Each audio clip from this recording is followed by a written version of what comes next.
परदेसी आए सच है पिया, सब कहते हैं मैंने तुझको दिल दे दिया।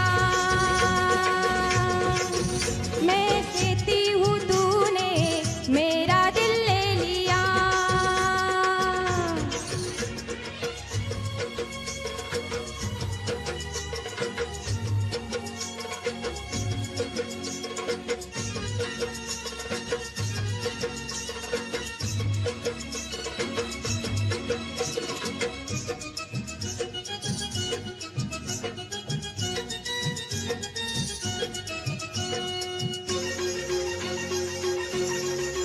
फूलों में कलियों में गाँव की नदियों में हम दोनों बदनाम होने लगे।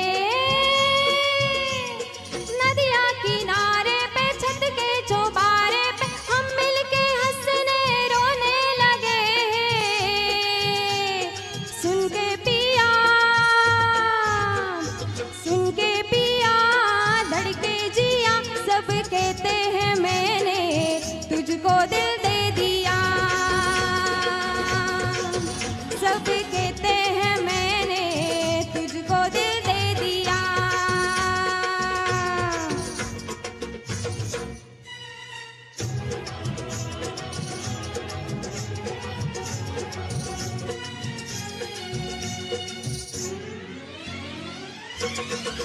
लोगों को कहने दो, कहते ही रहने दो। सच झूठ हम क्यों सबको बताए। मैं भी हूँ मस्ती में, तू भी ही मस्ती में, आई इस खुशी में हम नाच गाए। किसको पता क्या किसने किया, सब कहते हैं मैंने तुझको दिल दे दिया। सब कहते हैं मैंने तुझको दिल दे दिया।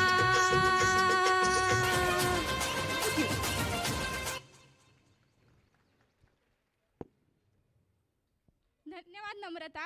Last but not the least, our next performer is Swara Bodkar. फुललेले क्षण माझे हे मराठी गीत घेऊन येत आहे स्वरा बोडकर.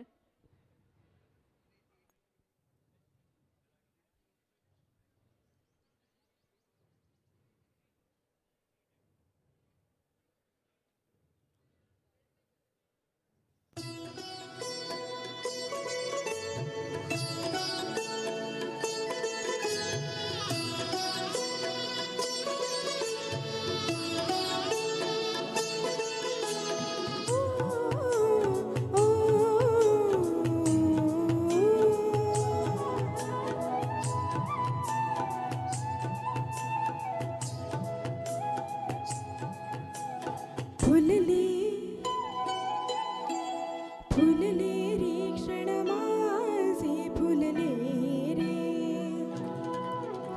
फुलले रे क्षण माझे फुलले रे. मेंदीने हो शकुनाच्या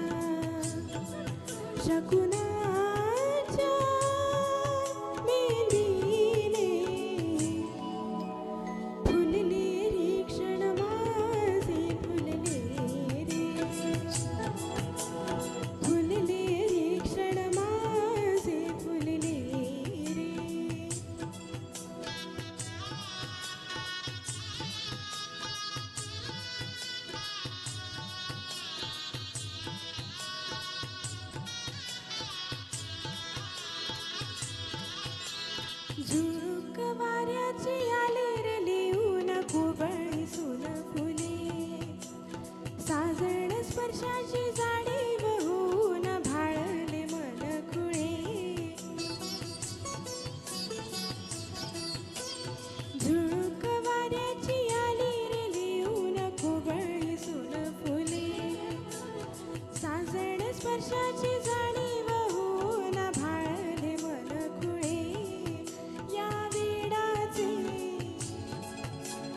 कशी सांगू मी कशी सांगू मी माझ्या मनीची कथा रे मेंदीने शकुनाच्या मेंदीने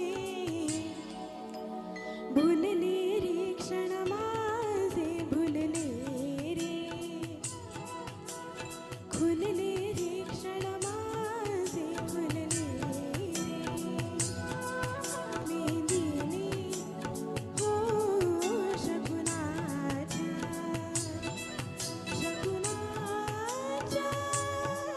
मेंदीने फुलले रे क्षण माझे फुलले रे खुलले रे क्षण माझे खुलले रे सजले रे क्षण माझे सजले रे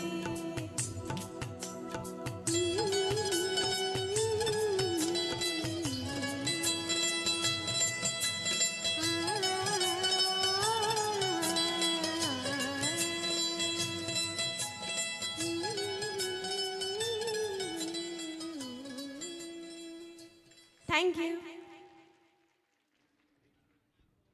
Students, all are supposed to report the Kala Manch immediately. As this program is over, all can go to Kala Manch and take your seats. The students sitting on the right side of the lawn, please go to Kala Manch. And those who are sitting on the backstage also, please report to the Kala Manch immediately. This program is over here.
Nashik Shirdi एका बाजूला पुणे नगर एका बाजूला नाशिक शिर्डी एका बाजूला पुणे नगर जणू बाजूच्या कोंदणामध्ये कुणी विराचा डावा सुंदर एक गाव आहे टपोर त्याचं नाव Sangamner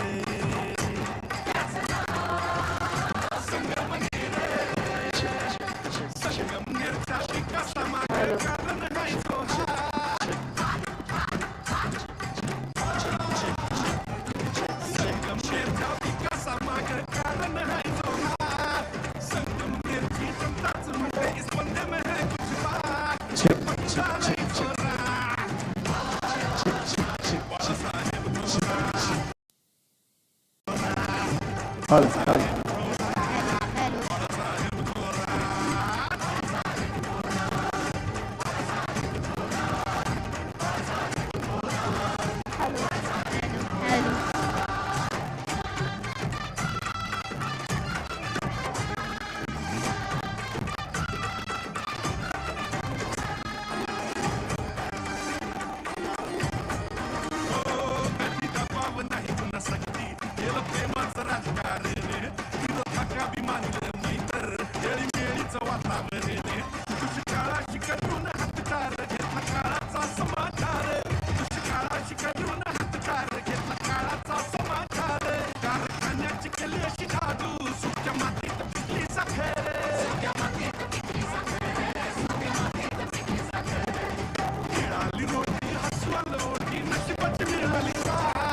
Hello. On behalf of AMRUTVAHINI SHETI and SHIKSHAN VIKAS SANSTHA, I am Samruddhi Dinkar. And I am Firdaus Manyar. We welcome you all for the MEDHA Fest 2K24.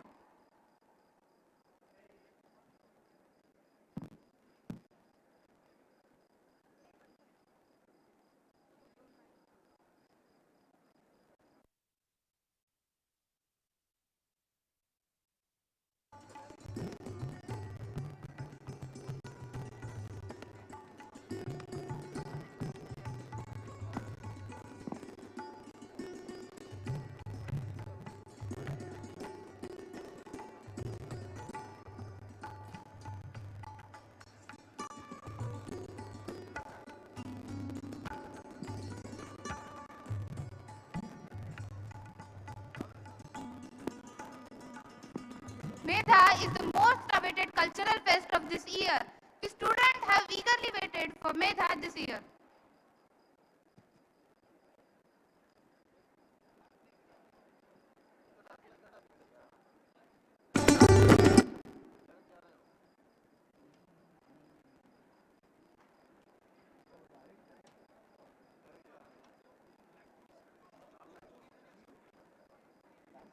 Hello check hello सुस्वागतम सुस्वागतम. अमृतवाहिनी शेती व शिक्षण विकास संस्थेच्या वतीनं महाराष्ट्रातील सांस्कृतिक मानबिंदू ठरलेला मेधा महोत्सव 2024चा शुभारंभ अगदी थोड्याच वेळात होतो आहे.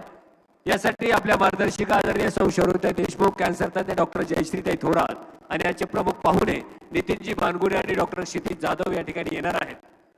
पाहुणे आल्याच्या नंतर त्या ठिकाणी प्रदर्शन जे आहे त्याचं प्रदर्शन उद्घाटन होईल.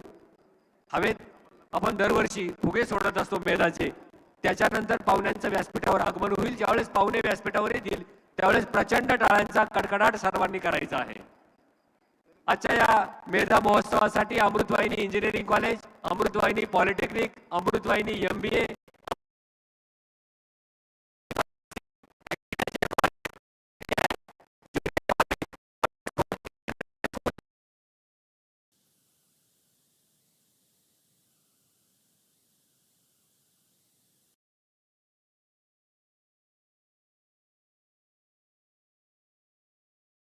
स्पीचचा कार्यक्रम आहे. त्यानंतर संध्याकाळी सिने अभिनेत्री फुलपाखरू फेम, सर्वांना नावही माहीत आहे, ऋता दुर्गळे सुद्धा येणार आहेत. उद्याचाही कार्यक्रम छान आहे. या सर्व कार्यक्रमामध्ये सर्वांनी सुंदर आनंद घ्यायचा आहे. मनमोकळा आनंद तुमच्यासाठी कार्यक्रम आहे. हिरिरीने सहभाग घ्यायचा, आनंदाने पाहायचं आणि पाहुणे आल्यानंतर टाळ्यांचा जल्लोष करायचा. गॅलरीत उभे असले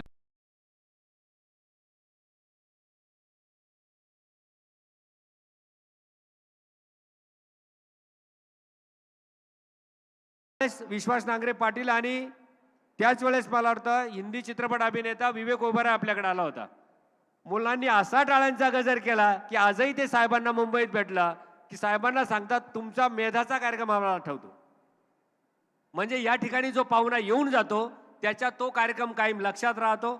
सगळ्यांनी असाच पाहुणे आल्याच्या नंतर त्यांना मानवंदना द्यायची, सुंदर कार्यक्रम करायचा आहे. 2 दिवस आहे, परीक्षांचा माहोल आहे, तरी आपल्यासाठी घेतलेला आहे. प्रत्येकानं आनंदाने सहभागी व्हा. या कार्यक्रमासाठी प्राध्यापक बाबा खरात सर आणि साहित्यिक अनिलजी देशपांडे आले. आपलंही मनपूर्वक स्वागत आहे. पुन्हा एकदा आपल्या सगळ्यांचं मनपूर्वक स्वागत करतो आणि पाहुणे आल्याच्या नंतर अपेक्षा करतो विद्यार्थ्यांकडून जोरदार टाळ्यांचा गजर करायचा आहे. मध्येच करू नका पाहुणे आल्यानंतर. हां, थँक्यू.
एका बाजूला नाशिक शिर्डी, एका बाजूला पुणे नगर.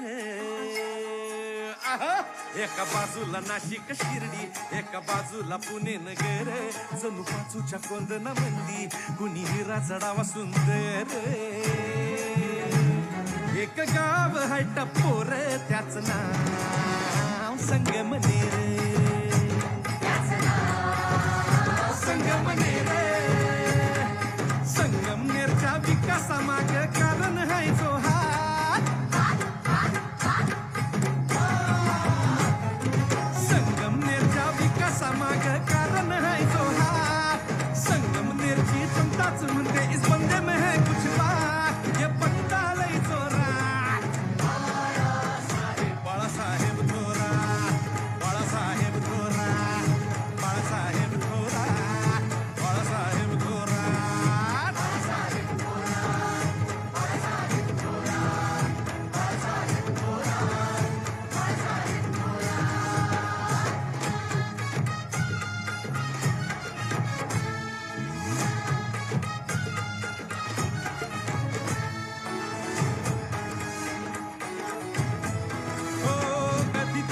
नाही पुन्हा सक्ती केलं प्रेमाचं राजकारण. विरोधाका अभिमानीलं मैतर एळीमेळीचं वातावरण. दुष्काळाशी करून हातचार घेतला काळाचा समाचार. दुष्काळाशी करून हातचार घेतला काळाचा समाचार. कारखान्याची केली अशी जादू, सुक्या मातीत पिकली साखर.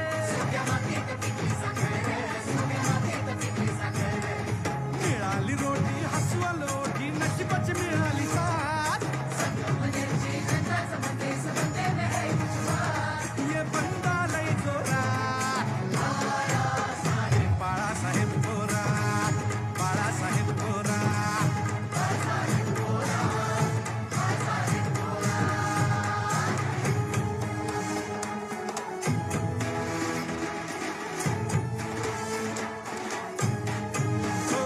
कालव्या कालव्यानं येईल दारी, निळवंड्याचं अडलेलं पाणी. हिरवी होतील शेत शिवार, होईल रान आबादानी.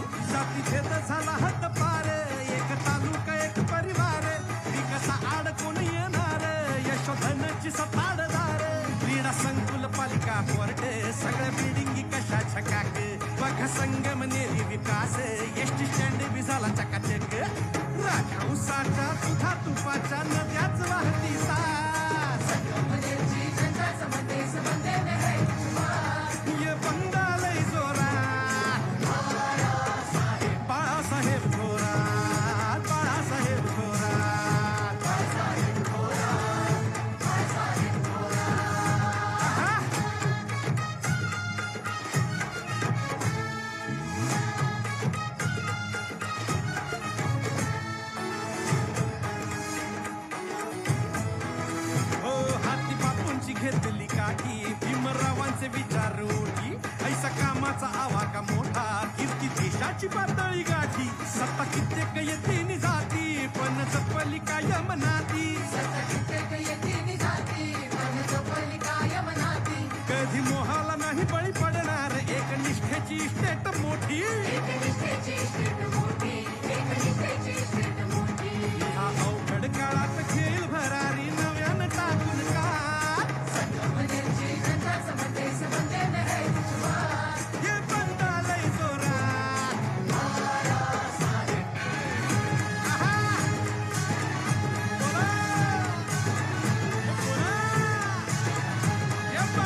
Hello hello.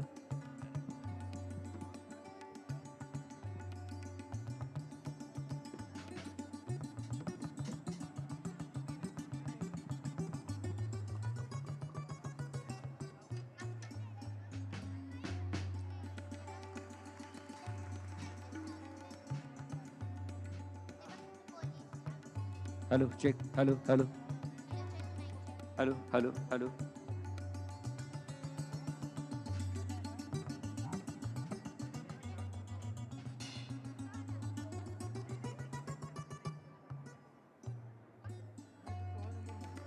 सर्व मान्यवर पाहुण्यांचं आपल्या कॅम्पसमध्ये आगमन झालेलं आहे. 2च मिनिटात ते व्यासपीठावरती येतील. आता जे मुलं उभे आहेत, खुर्ची असूनही उभे आहेत, त्यांना सूचना आहे की आपण बसून घ्यायचं आहे.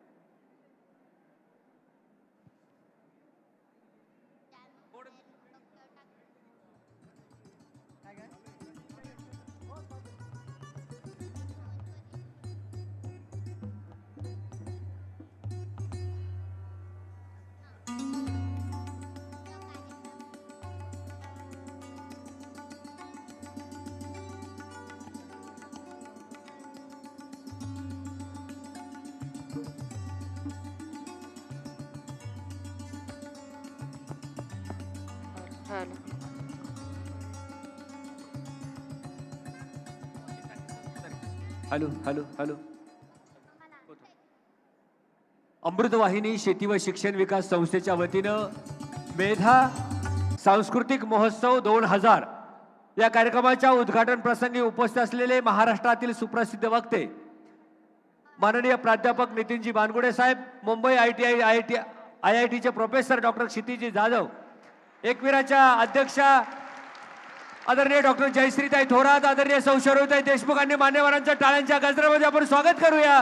प्राध्यापक नितीनजी बानगुडे पाटील, त्याचप्रमाणे डॉक्टर क्षितिजी जाधव. मान्यवरांना विनंती आहे की कृपया आपण व्यासपीठावरती यावं. सर ताई. आदरणीय प्राध्यापक नितीनजी बानगुडे पाटील, डॉक्टर क्षितिजी जाधव, कॅन्सर तज्ञ डॉक्टर जयश्रीताई थोरात, संस्थेच्या विश्वस्त सौशरोताई देशमुख, मुख्य कार्यकारी अधिकारी शिंदे साहेब यांना विनंती आहे की आपण व्यासपीठावरती यावं. मान्यवरांना विनंती आहे कृपया आपण बसून घ्यायचं आहे.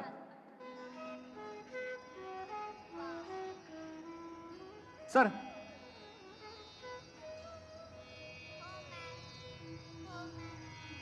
टाळ्यांच्या गजरामध्ये सर्व मान्यवरांना अभिवादन आपण करूया. अमृतवाहिनी परिवाराच्या वतीनं प्राध्यापक नितीन बानगुडे पाटील, डॉक्टर क्षितिजी जाधव, डॉक्टर जयश्रीताई थोरात, सौशरोताई देशमुख आणि मान्यवरांचं पुन्हा एकदा मनपूर्वक स्वागत आहे.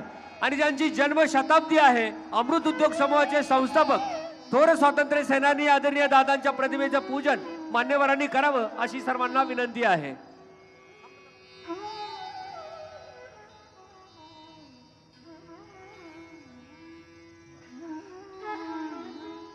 दादांना अभिवादन करून पुष्पांजली अर्पण करून आजच्या या मेधा 2024चा उद्घाटन समारंभ या ठिकाणी होतो आहे. मेधा महोत्सव, तरुणाईचा महोत्सव, महाराष्ट्राचा सांस्कृतिक मानबिंदू ठरलेला महोत्सव.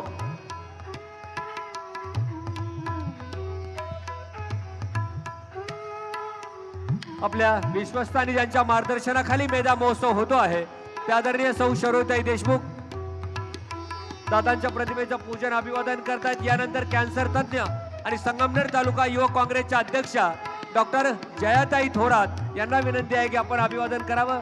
संस्थेचे मुख्य कार्यकारी अधिकारी शिंदे साहेब, अमृतवाहिनी बँकेचे चेअरमन माननीय सुधाकर जोशी साहेब या ठिकाणी उपस्थित आहेत. आपलंही मनपूर्वक स्वागत आहे.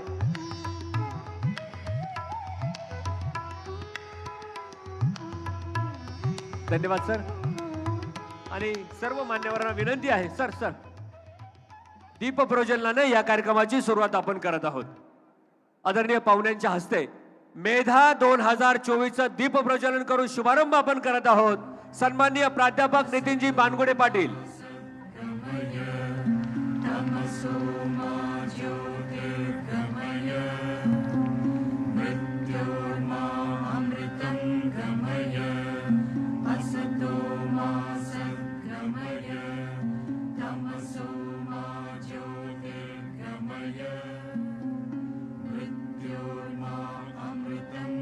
दीप प्रज्वलनाने या कार्यक्रमाची सुरुवात होते आहे.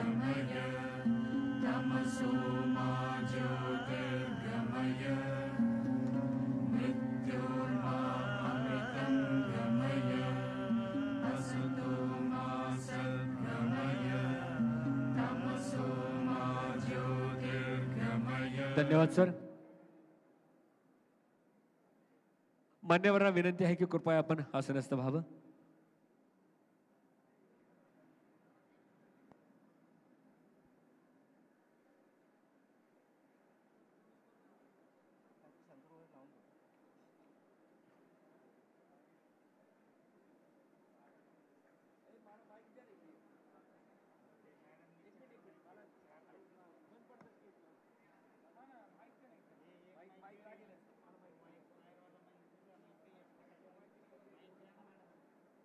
Good morning, one and all. I am Dignitary from AMRUTVAHINI Institute of MBA. And I am Firdos Maniyar from AMRUTVAHINI College of Pharmacy. On the behalf of AMRUTVAHINI Sheti and SHIKSHAN Vikas Sanstha, welcomes you all the dignitaries of the dais and all my dear friends. Today, we all are gathered here for MEDHA 2K24. MEDHA 2K24, an AMRUTVAHINI cultural fest which is by the students for the students. Every year, AMRUTVAHINI Sheti and SHIKSHAN Vikas Sanstha organize MEDHA, a mega grand cultural fest. It is the only college in Ahmednagar to organize a college fest in such a big scale. It is the effort and hard work of students and the staff alike which has made this event possible in past years. On this auspicious occasion, I would like to share one quote of APJ Abdul Kalam. He says that learning gives creativity, creativity leads to thinking, thinking provides knowledge, and knowledge makes you great. Now, I would like to request student of AMRUTVAHINI Model School to start with welcome song.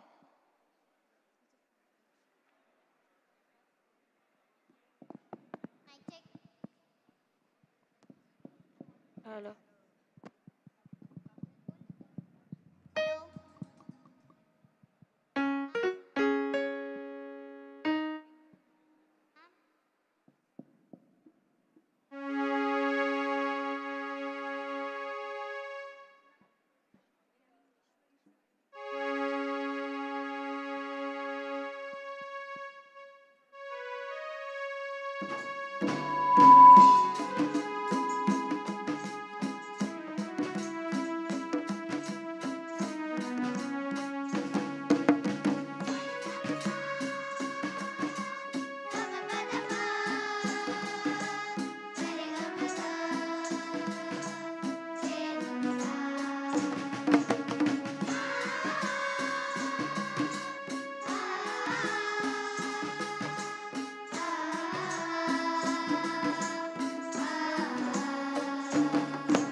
Thank you, students. Now I would like to call upon stage Ishwari Vikhe, student representative, MEDHA Core Committee, to give brief information about MEDHA 2024.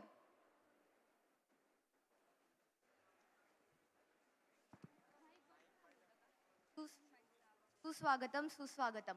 आपल्या गुणवत्तापूर्ण शिक्षणाने राज्यात नव्हे तर देशात गौरवास्पद ठरलेले अमृतवाहिनी शेती व शिक्षण विकास संस्थेच्या प्रांगणात होणाऱ्या मेधा 2024 मध्ये मी ईश्वरी विखे तुमचे मनापासून स्वागत करते. आपण दरवर्षी मेधा बघतोच, पण कधी हा विचार नक्कीच मनात येतो की नेमकी मेधा म्हणजे काय. मेधा हा एक संस्कृत शब्द आहे ज्याचा अर्थ होतो कला व बुद्धीचा सर्वांगीण विकास. आपले युवा नेते राजवर्धन थोरात यांच्या संकल्पनेखाली मेधा हा सुरू झाला व आपल्या विश्वासू शरयूताई देशमुख आणि आपले माजी आमदार बाळासाहेब थोरात यांच्या मार्गदर्शनाखाली मेधा सगळ्यात आधी 2016 मध्ये साजरा झाला होता. मेधा आपल्या विद्यार्थ्यांच्या कलागुणांना वाव देण्यासाठी साजरा झाला होता आणि बघता बघताच मेधा महाराष्ट्रातील एक सांस्कृतिक मानबिंदू ठरला. जसा मुंबईमध्ये मल्हार महोत्सव असतो तसाच आपल्या महाराष्ट्रात मेधा महोत्सव साजरा केला जातो. मेधा हा नुसता सांस्कृतिक कार्यक्रम नसून विविध तंत्रज्ञानाचा मार्गदर्शन सुद्धा आहे. विविध मुलांनी बनवलेले प्रोजेक्ट्स व त्यांचे उपक्रम यांचे प्रदर्शन सुद्धा असते व रांगोळी प्रदर्शन देखील असते. हेच सोडून आपल्या मेधामध्ये नाटक, वाद्य, नृत्य, एकांकिका हे सुद्धा सादर केले जाते. आतापर्यंत विविध क्षेत्रातून आलेल्या विविध मान्यवरांनी आपल्या मेधात उपस्थिती लावली आहे, जसं डॉक्टर अनिल काकोडकर, सोनाली कुलकर्णी, मानसी नायक, हास्य सम्राट कुशल बद्रिके, भाऊ कदम व इतर. दरवर्षी लगभग 10,000 विद्यार्थ्यांच्या उपस्थितीत मेधा साजरा केला जातो व 1700 ते 2000 विद्यार्थ्यांच्या सहभागाने हा मेधा रंगला जातो आणि असाच हा मेधा सगळ्यांच्या आयुष्यात एक सुंदर क्षण बनून जातो. विद्यार्थ्यांनी विद्यार्थ्यांसाठी केलेला महोत्सव म्हणजेच मेधा महोत्सव. या महोत्सवात सगळे आयोजन व नियोजन विद्यार्थीच करतात. काल आपल्या इन्स्टिट्यूटमध्ये ट्रेडिशनल डे साजरा झाला व आज वेगवेगळे सांस्कृतिक कार्यक्रम असणारे आणि उद्या म्युझिकल स्पोर्ट्स सुद्धा असणारे. तर पुन्हा एकदा मी ईश्वरी विखे तुमचं या मेधा महोत्सवात स्वागत करते. धन्यवाद.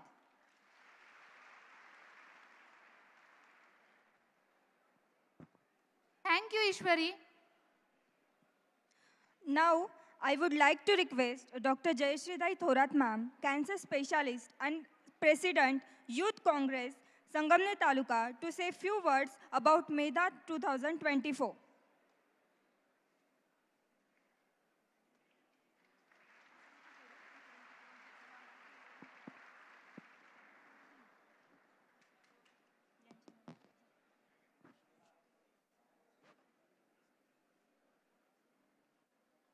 एकदा होऊन जाऊ देत. हाऊस द जोश. अरे अरे अरे अरे परत एकदा. हाऊस द जोश. अरे काय झालं. आज फर्स्ट डे आहे मेधाचा की माझ्या हाऊस द जोशला तुम्ही बोर झालेत. हाऊस द जोश.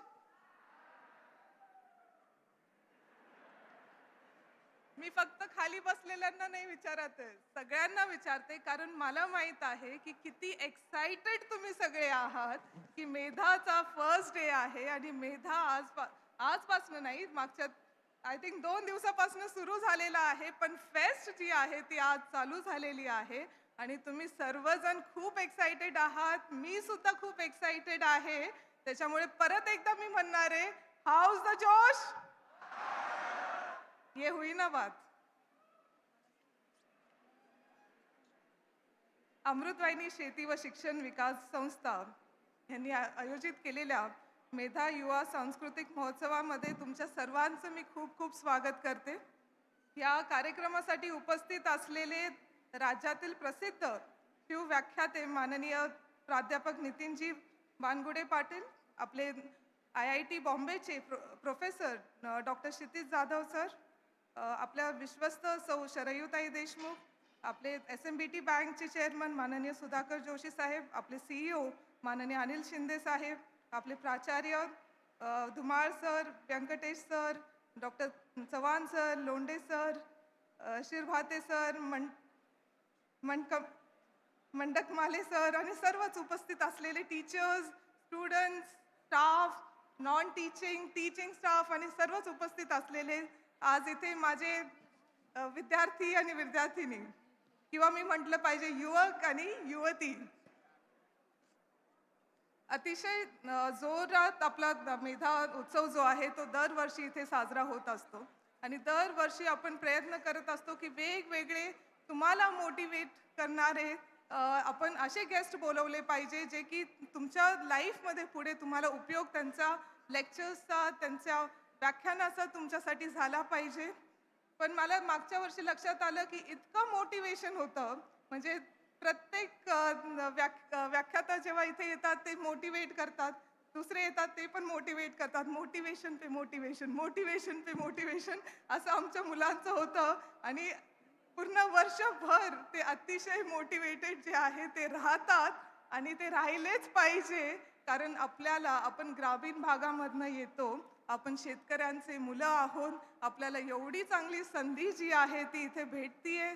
मेधा उत्सव जो आहे हा तुमच्या सर्वांगीण विकासासाठी आहे हे लक्षात घेता आपण हा उत्सव जो आहे दरवर्षी साजरा इथे करत असतो. मला खूप आनंद आहे की आपल्याकडे आज असे 2 गेस्ट आहेत जे की अतिशय म्हणजे यंग गेस्ट आपण यावेळेस बोलवले आहेत. 2 एकदम एक्स्ट्रीमली वेगवेगळ्या फील्ड्समधनं ते आहेत. माननीय नितीनजी बानुगडे पाटील हे जे आहेत हे MSc फिजिक्स आहेत, B.Ed आहेत, बॅचलर इन जर्नलिझम त्यांनी केलेलं आहे.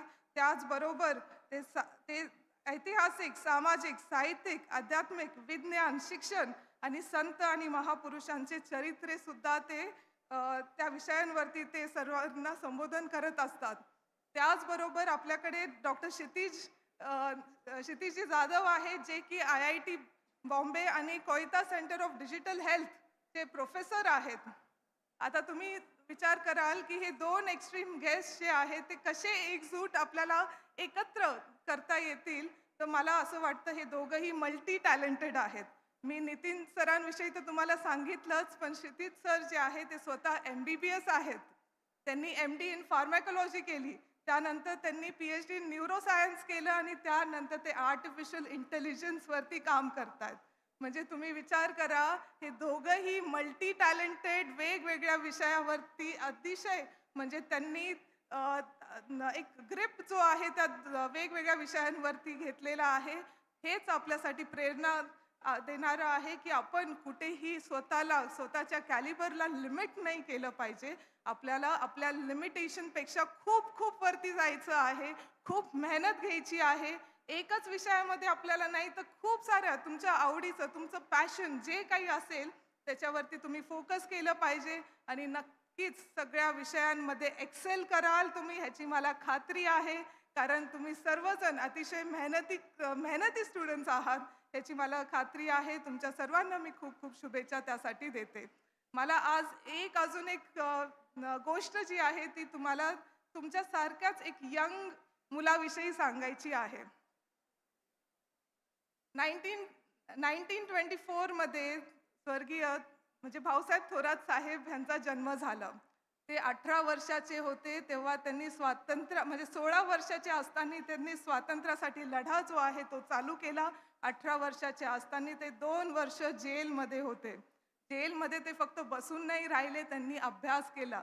त्यांनी वेगवेगळ्या विषयावरती त्यांनी अभ्यास केला. त्यांनी त्यांचं नॉलेज जे आहे ते खूप खूप असं वाढवलं आणि जेव्हा ते बाहेर पडले, आपलं स्वातंत्र्य भेटल्यानंतर त्यांनी सहकाराचं रोप जे आहे ते आपल्या तालुक्यामध्ये लावलेलं आहे.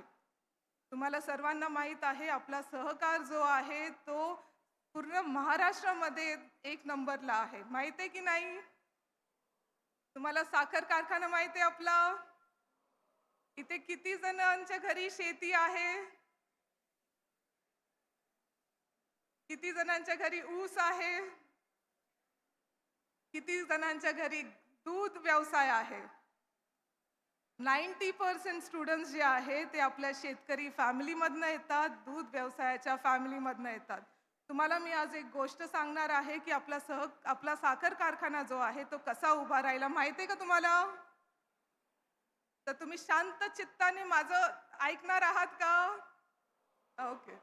तर 1968 मध्ये आपला साखर कारखाना जो आहे तो चालू झाला. 1958 पासनं सहकार महर्षी भाऊसाहेब थोरात साहेबांनी ठरवलं की आपल्या तालुक्यामध्ये साखर कारखाना जो आहे, शुगर फॅक्टरी, आपल्या हक्काची, आपल्या स्वतःची शुगर फॅक्टरी जी आहे ती चालू झाली पाहिजे. त्याच्या आधी 1958च्या आधी आपला ऊस जो आहे तो शेजारच्या कारखान्यांमध्ये सुद्धा जाऊ शकत नव्हता. कुणीच आपलं ऊस जो आहे तो एक्सेप्ट नव्हतं करत आणि त्यांनी ठरवलं की आपल्या शेतकऱ्यांसाठी आपला हक्काचा कारखाना जो आहे तो सुरू झाला पाहिजे. त्यांनी ठरवलं की आपण शेअर्स घेऊ, सगळे शेतकऱ्यांना एकत्रित करू आणि हा साखर कारखाना चालू करू. जेव्हा ते सरकारकडे गेले आणि त्यांनी प्रपोजल जे आहे ते जेव्हा प्रपोज केलं तर सरकार म्हणालं की भाऊसाहेब दादा, तुम्ही कशाला साखर कारखान्याच्या भानगडीत पडताय? जिथे पाणी नाही, जिथे दुष्काळ आहे तिथं ऊस कसा पिकणार आणि जिथे ऊस आहे तिथं साखर कारखाना कसा चालणार? ते म्हणाले नाही, आम्हाला साखर कारखाना आमचा पाहिजे, आम्ही आमचं पाण्याचं बघून घेऊ. लकीली ते राज्य बँकेचे चेअरमन होते. त्यांनी काय केलं? त्यांनी सर्व शेतकऱ्यांना लोन दिलं. ते लोन दिल्यानंतर लोकांनी पाईपलाईन्स ज्या आहेत त्या शेतामध्ये टाकल्या, तिथं पाणी घेऊन आले, नदीवरनं पाणी ते घेऊन आले. नदीवरनं पाणी उचलण्याचा हक्क सुद्धा आपल्याला नव्हता, तो त्यांनी मिळवून दिला आणि आपला ऊस जो आहे त्या पाण्यात त्यांनी पिकवला, वाढवला आणि हा ऊस जो आहे तो आपल्या साखर कारखान्यामध्ये गेला. साखर कारखाना जो आहे तेव्हा आपल्याला फक्त परवानगी भेटली होती की कोल्हापूरच्या एका जुन्या कारखान्याची मशिनरी जी आहे, 850 टनची मशिनरी जी आहे ती आपल्याला मिळणार होती. ते म्हणाले चालेल, ती भेटली तरी चालेल. त्यांनी 850 टनचा जुन्या मशिनरीचा कारखाना जो आहे तो चालू केला. त्यात ऊस यायला लागला. हळूहळू 1250 टनचा आपला कारखाना झाला. त्यानंतर 3000 टनचा झाला आणि आत्ता जो आहे तो 5500 टनचा अत्याधुनिक असा आपला साखर कारखाना आहे. मी तुम्हाला हे का सांगते? मला माहित आहे तुम्ही थोडे बोर होताय. आज ताईंनी का बरं असा वेगळा विषय जो आहे तो निवडला आहे आणि का बरं ह्याच्यावरती आम्हाला बोलतायत? अरे आपण सर्वजण शेतकरी आहोत. जरी शेतकरी आहोत त्यांनी म्हणजे तुम्ही विचार करा की अगदी 30 वयामध्ये त्यांनी हा विचार केला होता की आपल्याला काय करायचं आहे पुढे जाऊन. आणि जेव्हा लोकांनी विरोध केला की हा साखर कारखाना होऊच शकत नाही, त्यांनी ठरवलं की नाही, जरी विरोध असला तरी मी माझे प्रयत्न जे आहे ते 100% देणार आहोत. तसंच आपल्या सर्वांना करायचं आहे. जर जे आपलं पॅशन असेल, जे आपली इच्छा असेल, जे आपलं ड्रीम असेल, त्या ड्रीमसाठी आपण 100% आपलं दिलं पाहिजे. आणि तुम्हाला जे काही पुढे व्हायचं आहे त्याच्यावरती अगदी अतिशय चांगल्या जोराने, जोमाने आणि खूप खूप ताकदीने आपल्याला त्याच्यावरती काम करायचं आहे. आणि आपल्या सर्वांना मी खूप साऱ्या शुभेच्छा देते की तुमचे स्वप्न जे आहेत ते तुम्ही पूर्ण करण्याची ताकद ठेवा. तुम्ही स्वप्न जे आहे ते रात्री झोपताना नका बघू, पण झोप उडवेल असे स्वप्न तुम्ही बघा. तुम्ही खूप सारी मेहनत करा आणि तुम्ही खूप खूप मोठे व्हा. आपला ग्रामीण भागातला हा जो अमृतवाहिनी उद्योग समूह आहे किंवा अमृतवाहिनी शिक्षण संस्था आहे, हे सर्व मुलांना आपल्याला जागतिक पातळीवरती जाण्याचं संधी जी आहे इथून आपल्याला भेटत आहे. त्याच्यामुळे ह्या संधीचा तुम्ही पूर्णपणे फायदा घ्या आणि नक्की तुम्ही मोठे व्हा. एवढंच मी तुमच्या सर्वांना सांगेल. तुमच्या सर्वांना मेधाच्या खूप साऱ्या शुभेच्छा देईल आणि वेलकम टू मेधा 2024. धन्यवाद ताई.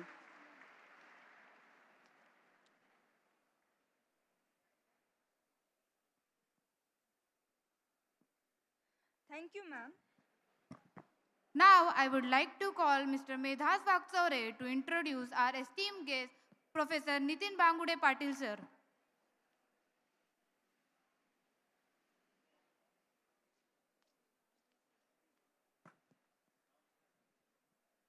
अमृतवाहिनी शेती व शिक्षण विकास संस्था आयोजित उत्तर महाराष्ट्रातील सर्वात मोठा युवा सांस्कृतिक महोत्सव मेधा 2024च्या आजच्या पहिल्या दिवशी या युवा परिसंवादाच्या निमित्ताने महाराष्ट्रातील सुपरिचित प्रेरणादायी व्याख्याते प्राध्यापक नितीनजी बांगुडे पाटील सर आज या ठिकाणी उपस्थित आहेत.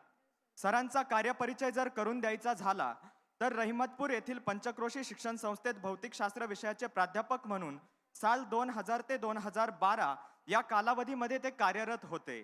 गेली 20 वर्षे देशात तसेच देशाबाहेर ऐतिहासिक, सामाजिक, साहित्यिक, अध्यात्म, विज्ञान, शिक्षण तसेच संत व महापुरुषांची चरित्रे अशा विविध विषयांवर 5,500 पेक्षा जास्त जाज्वल्य इतिहास मांडणारी व्याख्याने त्यांनी दिली आहेत. छत्रपती शिवाजी महाराज, छत्रपती संभाजी महाराज, मराठेशाहीचा इतिहास, स्वातंत्र्य लढ्याची तरुणाईला मार्गदर्शक ठरणारी व्याख्याने, स्पर्धा परीक्षा, करिअर मार्गदर्शन, सामाजिक प्रश्न अशा अनेक विषयांवर त्यांनी व्याख्याने दिली आहेत. यशाचा पासवर्ड, यश मुद्रा, विचार मुद्रा, शंभूराजे महानाट्य, वंदे मातरम जे 1857 ते 1947 या स्वातंत्र्य समरावरील महानाट्य आहे, ही सर्व सरांची प्रसिद्ध ग्रंथ संपदा आहे. पैलूशिव छत्रपतींचे अशी गावे असा इतिहास, स्वराज्य पर्व, भक्ती आणि शक्ती, शिवप्रताप, रौद्र या विषयांवर त्यांनी लेखन केले आहे. महाराष्ट्रातील गडदुर्ग संवर्धनासाठी विविध उपक्रमाद्वारे ते कार्यरत आहे.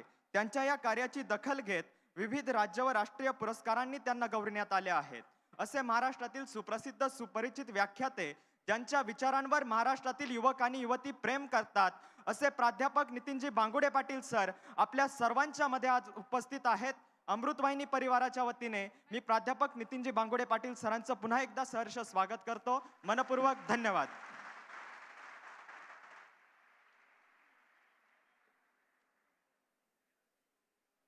Thank you, Medhas. Now I would like to call Ms. Samruddhi Dinkar to introduce our esteemed guest, Dr. Kshitij Jadhav sir.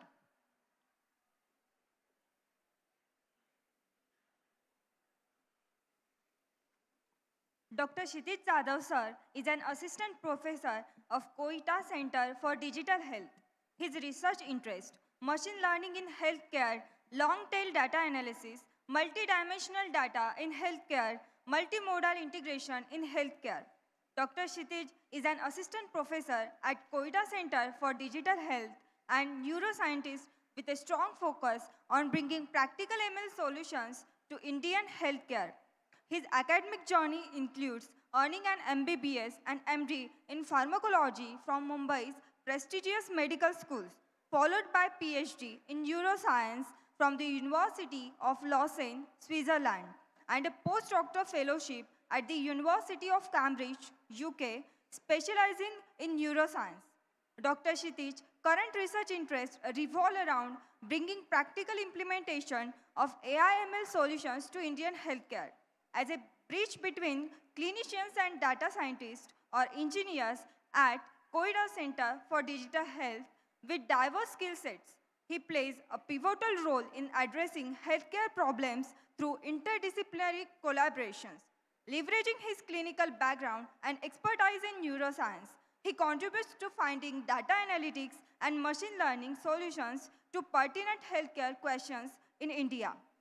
Dr. Kshitij's multifaceted expertise and dedication to bridging the gap between clinical practice and data-driven research position him as a key figure in addressing healthcare challenges through innovative approaches. His focus is on long-tail problems in healthcare, developing novel solutions for high-dimensional data integration, facilitating multimodal data integration in healthcare, to name a few. धन्यवाद. आजच्या मेधा सांस्कृतिक महोत्सवात उपस्थित मान्यवरांचा अमृतवाहिनी परिवाराच्या वतीने सन्मान सत्कार आपण करणार आहोत. मी आदरणीय प्राध्यापक नितीनजी बानगुडे पाटील, डॉक्टर क्षितिजी जाधव, त्याचप्रमाणे आपल्या संस्थेच्या विश्वस्त आदरणीय सौ शरोताई देशमुख, कॅन्सर तज्ञ डॉक्टर जयश्रीताई थोरात आणि मुख्य कार्यकारी अधिकारी शिंदे साहेब यांना विनंती करतो की आपण व्यासपीठावरती यावं आणि मान्यवरांचा सन्मान सत्कार करावा. टाळ्यांच्या गजरामध्ये आपण पुन्हा एकदा मान्यवरांचं स्वागत करणार आहोत अमृतवाहिनी परिवाराच्या वतीने.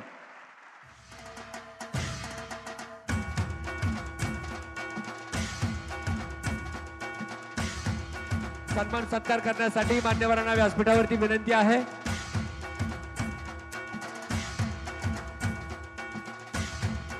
महाराष्ट्रातील सर्वांचे सुपरिचित व्याख्याते, प्रत्येक व्याख्यानातून क्षणाक्षणाला अंगावर रोमांच उभं करणारे इतिहास लेखक, प्रेरणादायी वक्ते माननीय प्राध्यापक नितीनजी बानगुडे पाटील यांचा सन्मान सत्कार आपल्या संस्थेच्या विश्वस्त आदरणीय सौ शरोताई देशमुख यांना विनंती आहे की आपण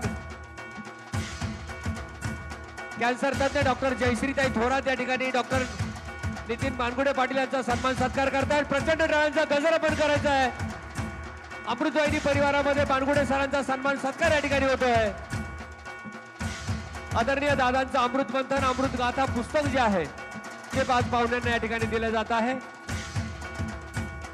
धन्यवाद ताई.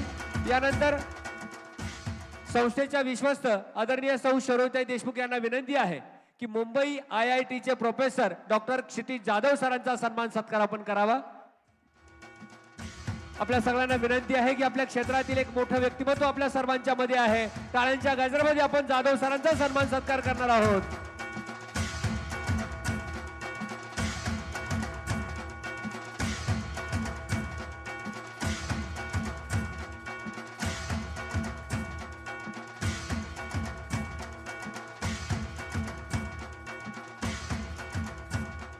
धन्यवाद सर.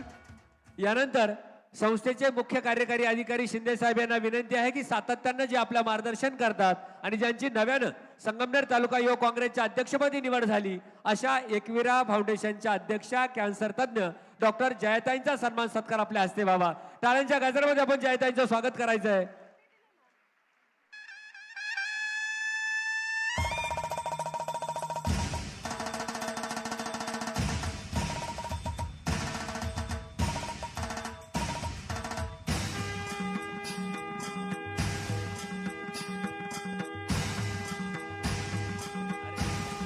धन्यवाद.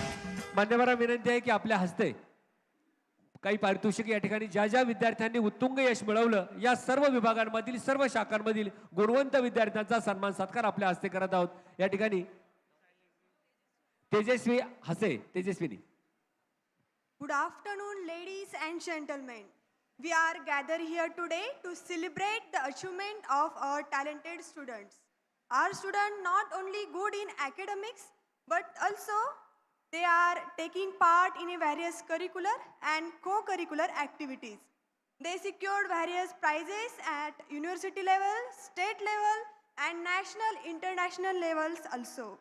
Few of them we are presenting here. It's okay. As I announce the name of the winner, I kindly request them to come forward to receive their well-deserved award. Runjun Fatangre from Amrutvahini Nido School secured first rank in traditional yoga organized by Youth Games Council Maharashtra. Participated in Indo-Nepal Games International Championship. Selected for international level handwriting and cartoon making. Then Prithviraj Nehe from Amrutvahini Nido School secured first rank in national level Ramanujan Challenge Gold Scholar Asset Talent Search Exam. Great success in CV Raman Bal Vaidyanik Exam. Harshal Deshmukh from Amrutvahini Junior College selected for national level rifle shooting competition organized by Maharashtra Rifle Shooting Association Mumbai. Sumed Rahane and team from Electrical Engineering Amrutvahini College of Engineering secured first rank in degree section for the working model of high speed UAV with electric coil gun Diplex 2024. A state level exhibition cum competition for working model held in Navi Mumbai. Then Rushikesh Perne and team Electrical Engineering Amrutvahini College of Engineering retrofitted e-bike from the scrap and participated in national level e-bike challenge 2024.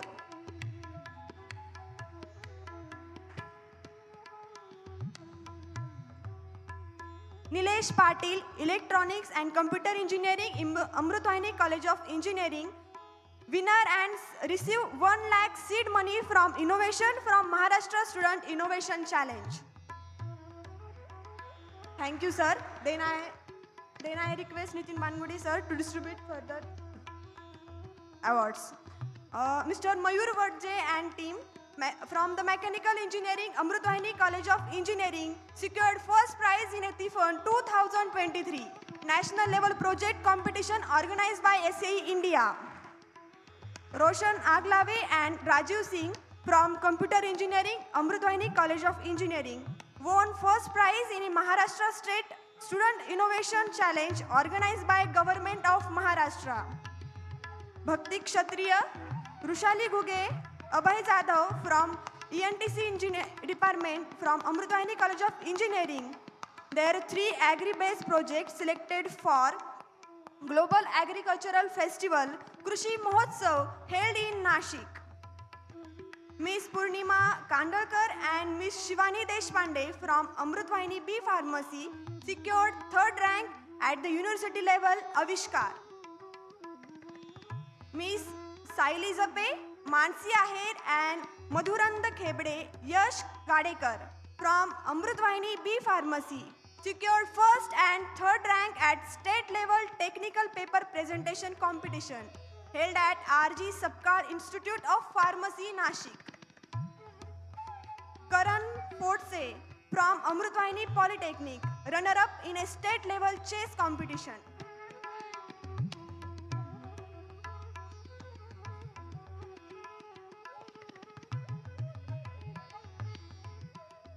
Thank you. Hello, मान्यवरांना विनंती आहे, धन्यवाद. आपण आसनस्थ व्हावं. आणि यानंतर मी आपल्या सर्वांच्या वतीनं मुंबई IITचे प्रोफेसर क्षितिज जाधव सर यांना विनंती करतो की सर आपण मार्गदर्शन करावं. टाळ्यांच्या गजरामध्ये आपण क्षितिज जाधव सरांचं स्वागत करूया.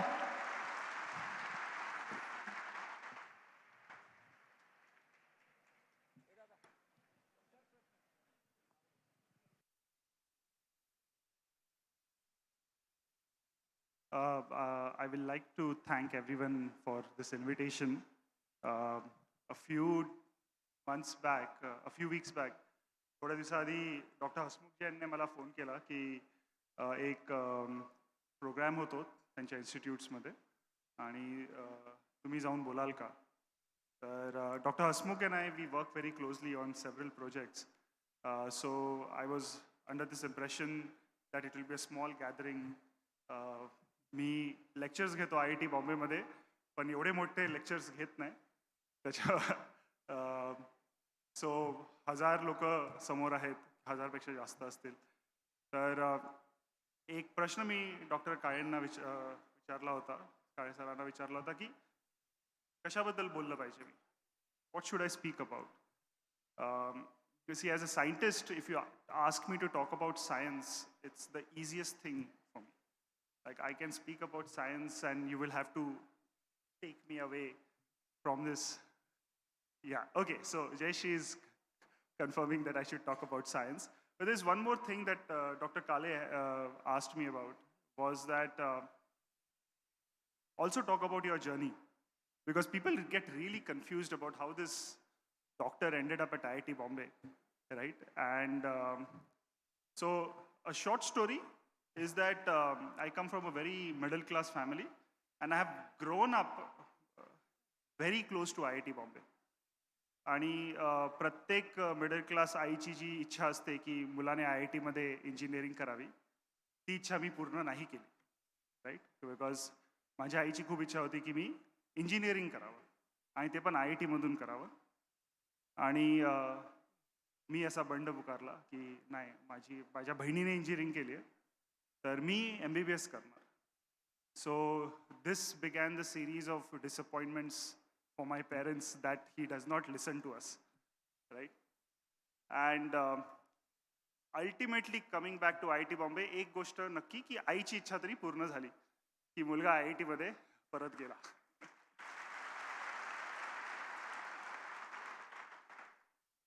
तर मी जेव्हा सकाळी आलो आणि मी सगळ्या स्टुडंट्सशी बोलत होतो, तर I was talking about how did I end up at IIT Bombay, right? And it's a very different journey. So at 12th grade, 12वीत असताना सगळे मुलं कसे क्लासेसला जातात, ट्युशन्सला जातात, तसा मीही ट्युशन्सला जायचो विथ द इंटेन्शन की आता मला MBBSची एंट्रन्स एक्झाम क्रॅक करायची आहे. मी राहायचो विक्रोळीला मुंबईमध्ये आणि दादरला क्लासेस असायचे, ते पण सकाळी 7चे क्लासेस. आता अशा इनह्युमन टायमिंगला क्लासेस का लोक ठेवतात हे मला माहीत नाही, बट सकाळी 7ला क्लास असायचा. आता 7च्या क्लासला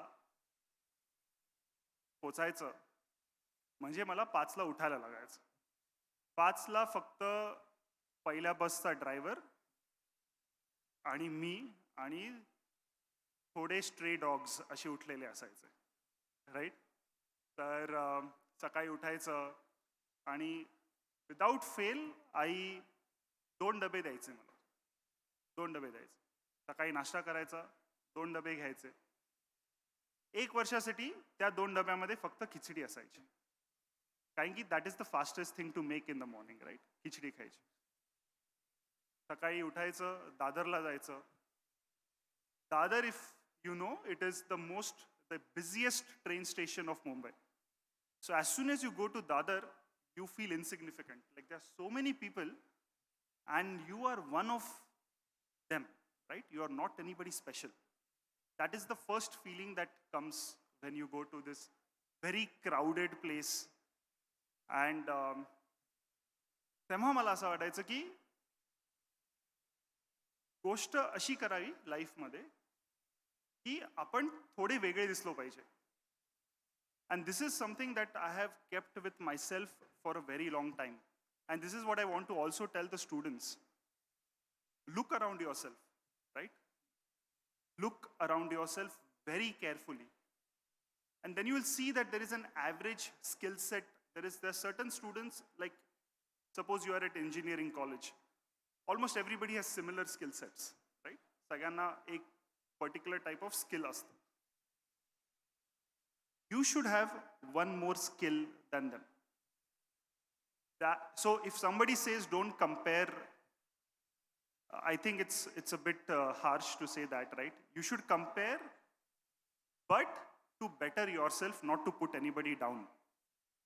So look around and then see how can you do better than the average that is happening around. That is one. And then it's always a moving target.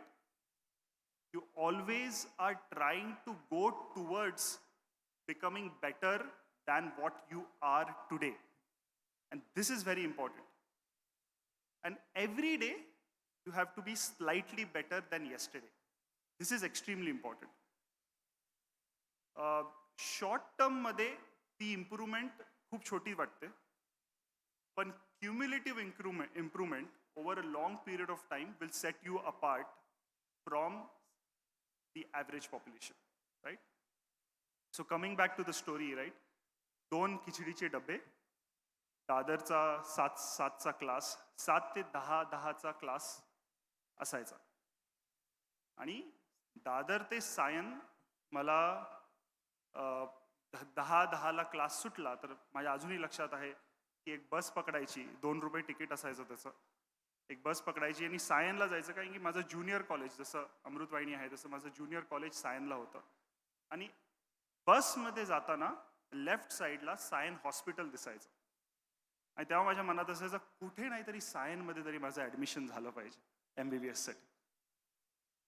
आणि अल्टिमेटली सायन हॉस्पिटलमध्ये माझं MBBSचं admission झालं. For 1 year continuously with दिस 2 खिचडी डब्बाज. एक डब्बा बसमध्ये खायचा, 15 मिनिटाचा प्रवास, बसमध्ये एक डब्बा खायचा, जाऊन लायब्ररीमध्ये बसायचं, 2 तास अभ्यास करायचा. पुस्तकं महाग असायची त्याच्यामुळे लायब्ररीतल्या पुस्तकांवर बसून अभ्यास करायचा. आत्तासारखं सगळं ऑनलाईन नसायचं, राईट. कॉलेजचा अभ्यास करायचा, परत घरी यायचं, मुंबईच्या ट्रेनमधून परत घरी यायचं. तर तो एक वेगळा एक्सपिरियन्स असतो. मुंबईच्या रेल्वे स्टेशन्सवरून मुंबईच्या लोकल ट्रेन्समधून परत यायचं आणि परत जाऊन लायब्ररीमध्ये 4 तास अभ्यास करायचा. आणि हे 1 वर्ष करायचं. त्याच्यानंतर मी MBBSला ॲडमिशन घेतलं. सांगायचं तात्पर्य काय, आणि हे मी माझ्या आत्ताच्या स्टुडंट्सला पण सांगतो, कोणत्याही पॉइंटला स्वतःबद्दल वाईट मानून घ्यायचं नाही की बाबा मी किती मेहनत करतोय. आणि सगळ्यांना असं बोलून नंतर दाखवायचं नाही की बाबा बघा मी किती मेहनत केली होती. आता आता असं वाटत असेल की मी तुम्हाला दाखवतोय की बघा मी किती मेहनत केली होती. But this is what is expected to be successful. At no point you should feel that I am doing a lot. That should not be the attitude at all. At no point असं नाही वाटलं पाहिजे मी लाईफमध्ये किती sacrifice करतोय. प्रगती तशी होत नाही, सक्सेस तसं मिळत नाही. स्वतःला वाईट वाटून घेण्याने प्रगती कधीच होत नाही. तर you have to do exceptional things to have the possibility to become exceptional. Right? There is no guarantee that you will become exceptional, but at least the possibility that you will become exceptional will exist if you take that extra mile and extra step. Right? आता MBBS नंतर third MBBS मध्ये मला हे कळून चुकलं होतं की मी चांगला प्रॅक्टिसिंग डॉक्टर तर होणार नाही. And I really don't know how Jayashree and Hasmukh and my wife is a dermatologist. How do they practice medicine? Because I have zero patience to practice medicine. So third MBBS मध्ये मी ठरवलेलं की मला अभ्यास करायला खूप आवडतो, मेडिसिनचा अभ्यास करायला खूप आवडतो, पण मला प्रॅक्टिस करायला आवडत नाही. मग again disappointing the mother. Right? The mother wanted me to become a surgeon. And I said, so she is like, पहिला तुला इंजिनिअरिंग करायला सांगितलं, तू इंजिनिअरिंग करत नाही. आता तुला सांगतेय मी तू सर्जरी कर, तू बोलतोय तू डॉक्टर कीच करणार नाहीस. म्हणजे कसं चालायचं. पण थर्ड इयरपर्यंत मला हे समजून चुकलं होतं की प्रॅक्टिस तरी मला जमणार नाही. त्याच्यामुळे आणि मला रिसर्चमध्ये खूप इंटरेस्ट होता. स्पेसिफिकली मला न्यूरोमध्ये खूप इंटरेस्ट होता. तर मी न्यूरोसायन्सचा इन जनरल खूप अभ्यास करायचो. आणि असा मी विचार केला की आपण एक करिअर पाथ न्यूरोसायन्सच्या डिरेक्शनला घेऊया. आता this is not a normal career path by any means. This is not natural. After MBBS, trying to get into neuroscience is very, very tough because there is no natural progression in the Indian education system to move towards research. Right? Once you become a doctor, you ideally should be practicing. Right? तर काय करायचं? आणि Jayashree will also agree that there is an entrance exam between MBBS and MD and the success rate is 1:1000. तर 1000 मुलं exam देतात, एका व्यक्तीला admission मिळतं स्वतःच्या चॉईसच्या ब्रँचमध्ये. तर मी एंट्रन्स एक्झामचा अभ्यास चालू केला आणि त्याकरिता 1 वर्ष ब्रेक पण घ्यावा लागला. म्हणजे 1 वर्ष मी फक्त अभ्यास करत होतो, फक्त एंट्रन्स एक्झाम्स क्रॅक करण्यासाठी. आणि त्या मोमेंटला माझा रँक ही खूप चांगला आला होता.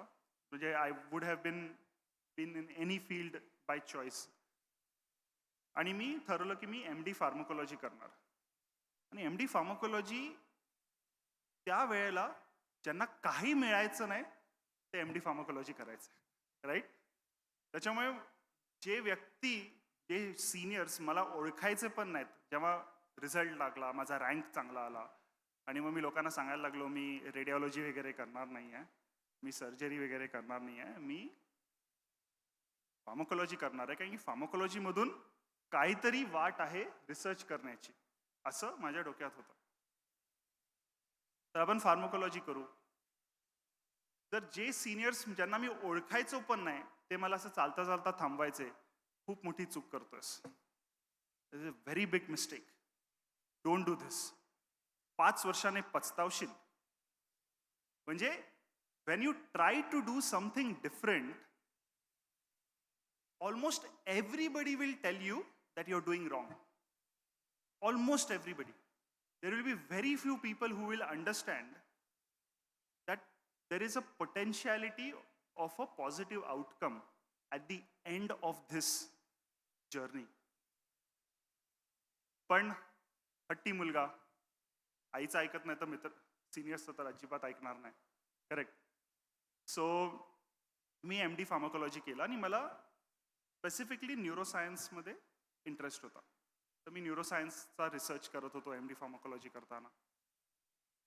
आणि मग की आपण PhD करायचं हे मी ठरवलं होतं की, आणि PhD भारतात करायचं नाही हे पण मी ठरवलं होतं की PhD आपण बाहेर जाऊन जास्ती नॉलेज जिथे आपल्याला फंडामेंटल न्यूरोसायन्समध्ये PhD करायचं असा मी विचार केला होता. तर आता स्कॉलरशिप शिवाय आपण PhDला जाऊ शकत नाही.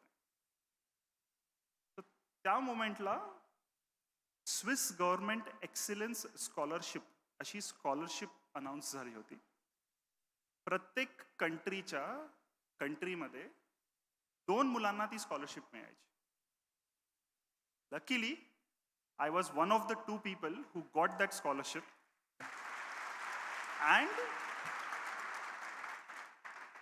आणि मी PhD करण्यासाठी स्वित्झर्लंडला गेलो. आणि मी सांगत होतो की स्वित्झर्लंडला जाणे हा एक माझ्या लाईफमधला हाय पॉईंट होता. आणि स्वित्झर्लंडला लोक फक्त हनीमूनसाठी जातात.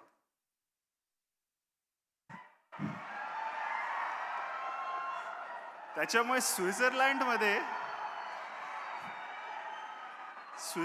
सायन्स पण करतात हे लोकांना माहीतच नव्हतं. सो स्वित्झर्लंडच्या 3 वर्षामध्ये for 3 years I was doing PhD in Switzerland on a very fundamental research question, which I think almost everybody will like to listen what kind of research that I did at Switzerland. The research that I used to do in Switzerland was, how does stress in adolescence, which is this population, how does stress in adolescence affect the brain development so that the brain stops developing during that period, and while you can continue to grow older, your brain does not grow with you. So this was my research topic. Now imagine from MBBS, this is diametrically opposite. This is not application work. This is fundamental neuroscience work. And I used to work with animals, right? Rats barabar, I used to do research. I used to study the brain. Some of my best times was this. And I'll tell you why research is so interesting. आता तुम्ही अभ्यास करता, आपल्याकडे एक पुस्तक येतं, textbook असतं. त्या टेक्स्टबुकचा अभ्यास करावा लागतो, त्याच्यातलेच प्रश्न विचारले जातात. Correct? Many times our education system is a measure of memory and not intelligence. Right? I think a lot of teachers will agree here, right? Many times our education system is not about knowledge, but it is more about how much you remember. Right? आणि त्यापैकी तर मी कधीच नव्हतो. Right? But in research, you are actually doing something outside the textbook. The knowledge that is not present is the knowledge that you're trying to discover. That's why it's called research, right? You have to search something again. That's why it's called research, or that's why it's called discovery. You uncover something that is not known as of now. So this is something that I tell my students all the time who get into research. Be comfortable with the possibility of staying uncomfortable forever. You should be comfortable to not know something. You should be comfortable. See, we always seek a lot of solace ki mala he mahit ahe. But research is the opposite end of that. Research is when you don't know, and it creates a lot of discomfort. When you don't know something, it creates a lot of discomfort. And it actually is the place that you should be okay to be with. You are always uncomfortable, and I'm okay to be uncomfortable in this scenario because I will find some way. And I'll give you a small small story here. So I used to work on stress, and I was trying to develop a model of stress. And I was failing horribly.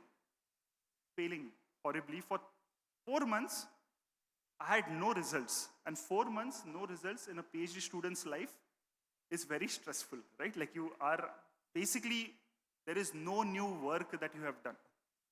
And I was trying to develop this model, and I kept on failing, and I kept on failing. And I finally told my supervisor, and every time I tried something new, and I failed. Then I said, okay, I'll try something new, because I know this does not work. I will change something and I'll try something again. And I failed. This went on for like 3 to 4 months, to the point that I had reached a point where I was like, okay, I will not work on this research topic now, because I'm making no progress here, right? And then I said, okay, there is one last thing I will try to do. And then if that also fails, I will change my research direction some way. And that last attempt worked. And the last attempt actually gave me the first signs of, what I'm thinking, that the brain does not grow because of stress, does not mature because of stress. The beginning was in the last attempt, after which I would have given up the entire research project. So 3 months of discomfort, that was the beginning of a really nice research that I did for 4 or 5 years subsequently. And then I became the first neuroscience student of Switzerland who got the best thesis award ever. So you can see, so that's why you basically in life, you mostly fail, right? You mostly do not succeed. Most of the time you fail. That's why success is so special. It is rare, but there is no direct path. You cannot reach there directly. You have to go through failures. You have to go through self-doubt. You will always doubt yourself. कि मी जे करतोय ते बरोबर करतोय की नाही करत आहे. And you'll always be uncomfortable when you're trying to achieve success and you're not getting it. But that is where growth happens, right? That is where growth happens. So I did my PhD, and then I went to Cambridge to do my postdoc research. And then what happened? Then COVID happened, right? And because of COVID, everything got shut down. The lab got shut down. I was staying in a studio apartment. I had nothing to do. काहीच काम नव्हतं. That's when I started doing machine learning. So I'm a self-taught artificial intelligence machine learning guy. Nobody taught me machine learning. YouTube taught me machine learning, right? Self-taught for a period of 3 to 4 months where there was no other work. There were 2 options. Either I keep on getting stressed कि काई काम होत नहीं है, or I do some new skill development. So I said, okay, I'll started doing machine learning. I published a few papers.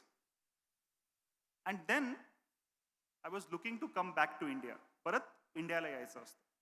आणि this is also very rare, where people go outside, PhD करतात बाहेर, आणि परत येणारे लोक खूप कमी असतात. There are multiple reasons for that. The opportunities potentially are much higher. But I started getting very uncomfortable abroad. After a point, I was like, okay, बटाटे किती खायचे ना खाऊन खाऊन. Everything is on potatoes. So, and I was getting, like, family was not close. I said, okay, I will come back. Now, coming back to India is also not straightforward. There are not enough jobs. You will agree, right? There are not enough jobs. There are not enough jobs in general, there are not enough jobs in research anyways. But look at the luck. The Quetta Center for Digital Health was just starting at IIT Bombay, right? And the idea there was to bring healthcare and machine learning together. And they were looking for a doctor who understands machine learning. So I could not even plan this. हे माझ्या plan मध्ये पण नव्हतं की मी IIT Bombay मध्ये एक faculty एक professor म्हणून येणार. The whole journey was I want to do something new.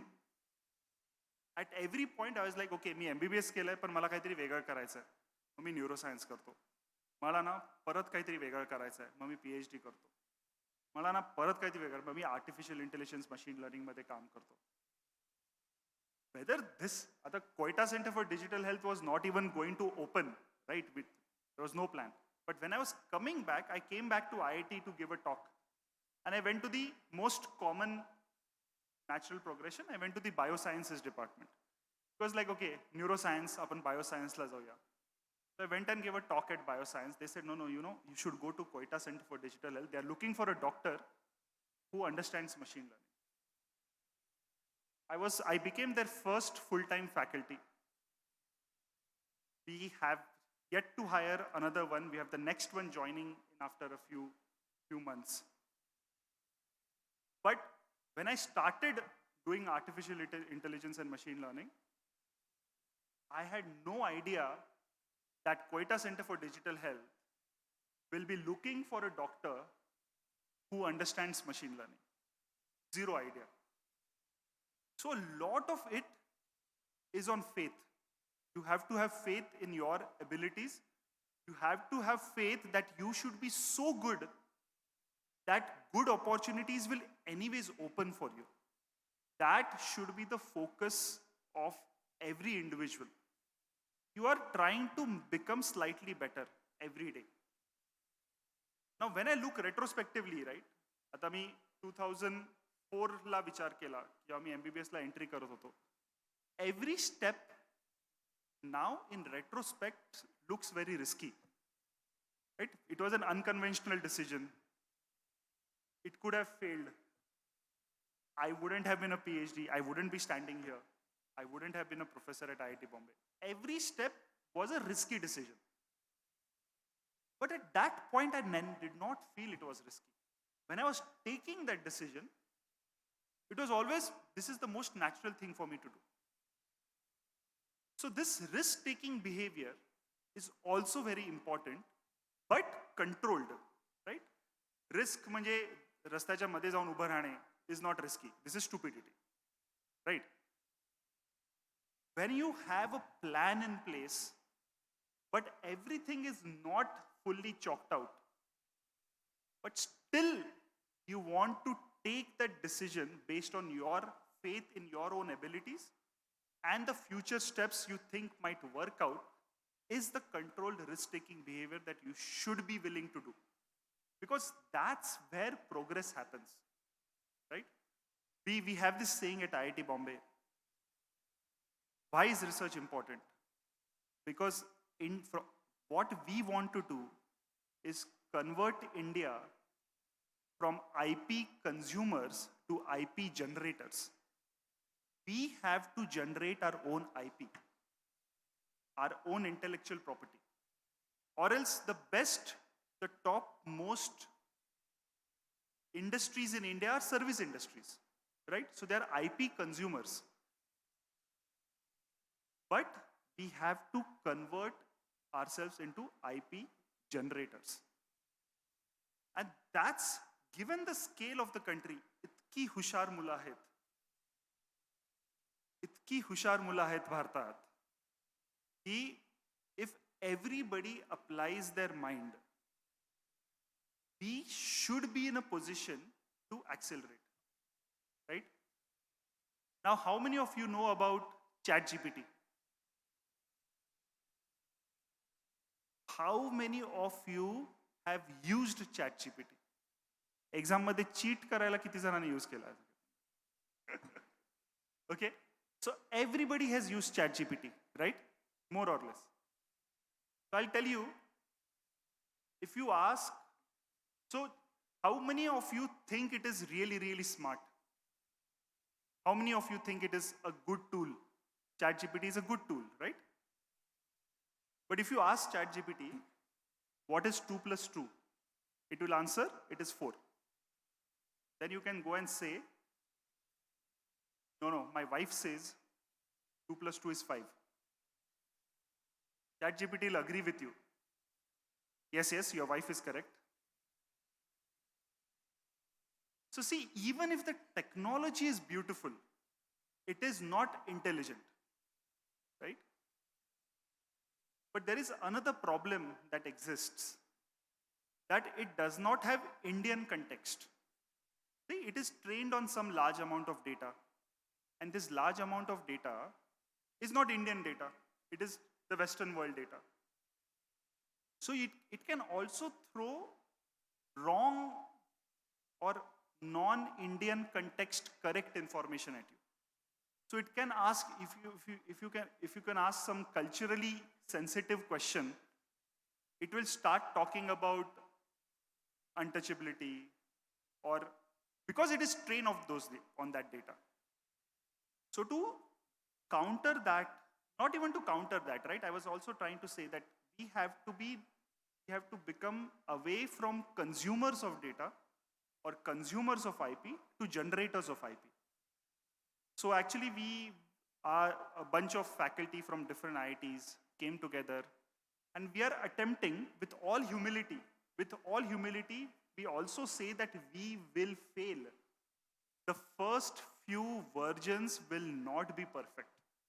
We cannot compete with ChatGPT, but first few versions will not be up to the mark, but we will learn along the way, and we are trying to develop something called as Bharat GPT, which will be the Indian version. We will start small. We will not compete. We will not try to say, we are the patriotic people of India, so we will do this. No. The whole idea is such skill sets to develop such IP does not even exist in the country.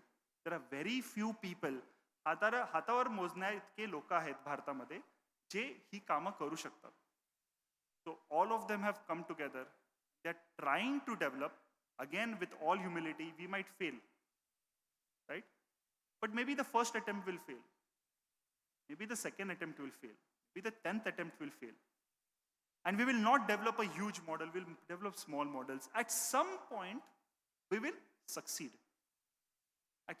But in this process, what will happen? My students will get trained. I will learn new things. My colleagues will learn new things. We will optimize things so that you can utilize Bharat GPT, right? So, to conclude, right, the focus has to be innovation, but with humility. We cannot start at the top, and it is okay. But every day, if you make small improvements, at some point you will reach some sort of success, and it is a J-shaped curve. I always tell my students, it's a J-shaped curve, where the first part of the J, you feel there is no progress, there is no progress, there is no progress. And most of the people give up there. With persistence, you stay there, you learn. See, you're staying there, but you're learning. You're trying. You're failing, but you learn every single time. And at some point, you get an exponential growth. And that is what innovation is about. Given the scale of India, Indiaची population, त्याचं intellect, इतकं जास्त आहे की given the scale of India, we should be able to not even catch up, but also transcend the progress. But we should have the humility to say, I will fail at the beginning, right? All these things are important.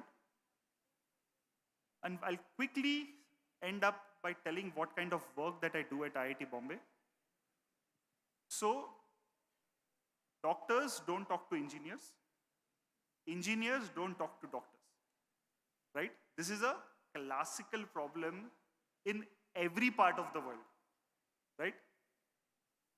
So what I'm trying to do is I'm trying to develop this bridge where doctors' problems can be told to machine learning engineers in the language that they understand, and doctors will understand what language to speak to these engineers so that they can transfer their expectations to the engineers.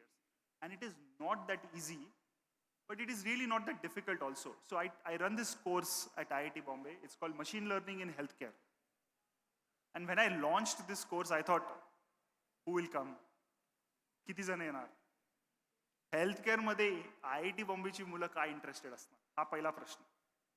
To my surprise, I have 120 students, civil engineering students, mechanical engineering students, computer science, people who have zero idea about healthcare but have the right engineering skills to solve healthcare problems. And by the end of the course, they will be able to solve at least one problem, which will give them sufficient confidence कि इधर innovation हो सकता है. We can innovate, we can do really nice things here. And that's how we will scale.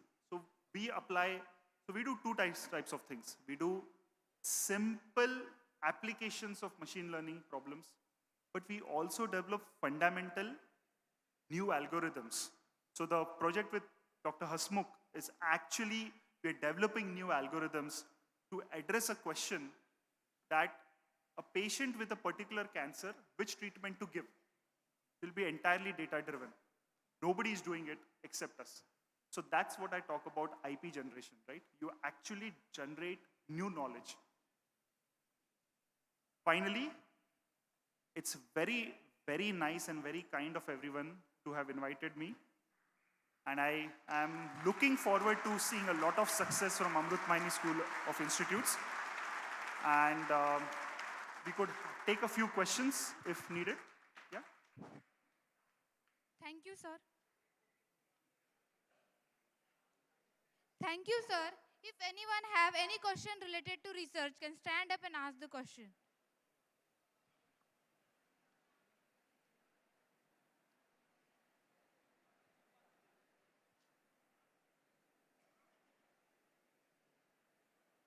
Hello. Thank you, sir. Thank you for your influential session. Actually, it was very influential for students. And thank you for your prestigious word. I am Dr. Deepak Raut, Chairman of Research and Development, AMRUTVAHINI SHETI SHIKSHAN VIKAS SANSTHA. So there would be some questions from students also. So I will ask one simple question related to these rural areas that we see that in most of the cases, people don't know how to report the insufficiency of the drugs as well as any side effects or any allergies happening. And this happens most of the times in rural areas. How could this digital health will help us to solve this problem? Yeah, this is a really nice question. So what happens in India is that some medicine is prescribed, but we don't know the side effects of those medicines, or we don't know if the patient is already experiencing taking some medicine and the new medicine is going to interact with the new medicine, the old medicine that the patient is taking. So digital health can actually play a very crucial role. And there are several startups in this area that are actually doing that work. So a few startups that I know, what they do is, you have the new prescription, right?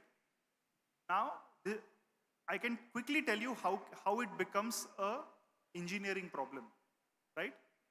So the doctor writes the prescriptions, right? The doctor's handwriting mahithi hai tumhala, right? Very few people will be able to understand. So now this is first an engineering problem. If I take a picture can I understand human handwriting to understand which drug is given? That is the first problem, right? That is the first problem that digital health will try to address, and we are doing some work in this area. So, one problem that is, if it is typed out, it is easier because there is a pattern, so you can identify. But here, it is handwritten. We are trying to solve these solutions by using some neural networks, right? So first is, digital health will come to identify which drug is really given, which medicine is really given. Now, based on your interactions, based on the knowledge base that you have, where one drug we know can interact with the other drug, or one drug's most common side effects in a particular age range is domain knowledge. What we have to do is, we have to just map this medicine with its potential side effects and then communicate to the patient. Now here it becomes an engineering problem again. It's written in English, but not everybody can read and speak English. So now, there is a very nice project which came out of IIT Bombay. It's called UDAN project. udanproject.org, where you can do automated translation. This is better than Google Translate, where the English words that get picked up will be automated translated into a regional language, and you can also then convert it into a voice. So then the final solution from the digital health perspective is that, what is the end goal? The end goal is that the patient becomes aware that what is the side effect, what is the drug-drug interaction. There are multiple steps where digital health can actually intervene. I hope I answered your question. Sir, yes, sir. Thank you, sir. Thank you. If any has a question, you can ask to sir.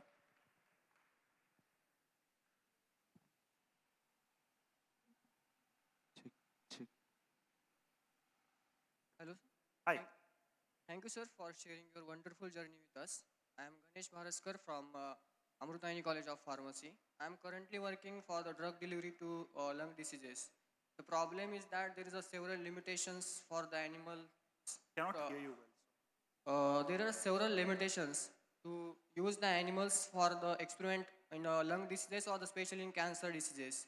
Can you suggest any alternative to animal studies for these lung diseases or especially in the lung cancer diseases? Yeah, so there are a few new things that are happening. So first, let's also start with the idea that not every biological research can be replaced by in silico research. Okay, in silico means modeling through the computer system. So let's accept first that not everything can become in silico. But you can actually model at a cell level or a tissue level almost everything on a chip now. So there are several labs at IIT Bombay which are talking about organ on a chip. So for example, that chip will mimic the behavior of the lung tissue, right? Then you can test certain drugs directly on the chip. This could be one way where you can decrease the utilization of animals and you can just move towards in silico problems solutions. Organ on a chip. Tissue engineering is another one where you actually generate lung-specific tissue in a Petri dish, and you can test it on that new tissue that you have generated so that you don't have to work on the entire animal. So there are several solutions that are coming up, both at the in silico level and at the tissue engineering level, both of them. Thank you, sir.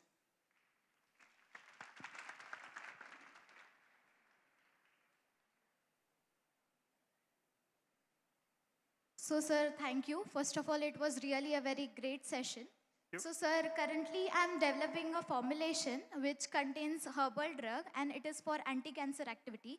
So, sir, I want to know how I can apply digital health in my work. Yeah, so there is a particular understanding in the cancer community. Let's dial back a bit also. What is happening in cancer research right now, right? 40 to 50% of the drugs in the last 3-4 years that have been approved for cancer are very specific molecular targeted drugs, right? These are the drugs that have got approved in the last 50% of the drugs are like that. So the era, right, where you could just give large amount of cytotoxic drugs is slowly going down, and specific solutions are being developed. CAR-T therapy is actually one of them, right? You develop specific solutions.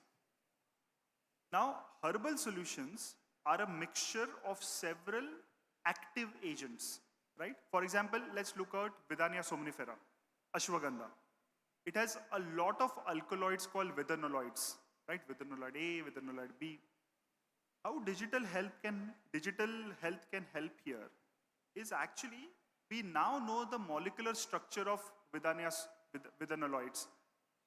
If we know the target receptor where that drug will go and act, you can actually model this in silico without having to do real experiments to determine that out of the 40,000 active components of the herbal agent, which few are really essential for having the end activity. And that's where the computational biology part of digital health is very useful.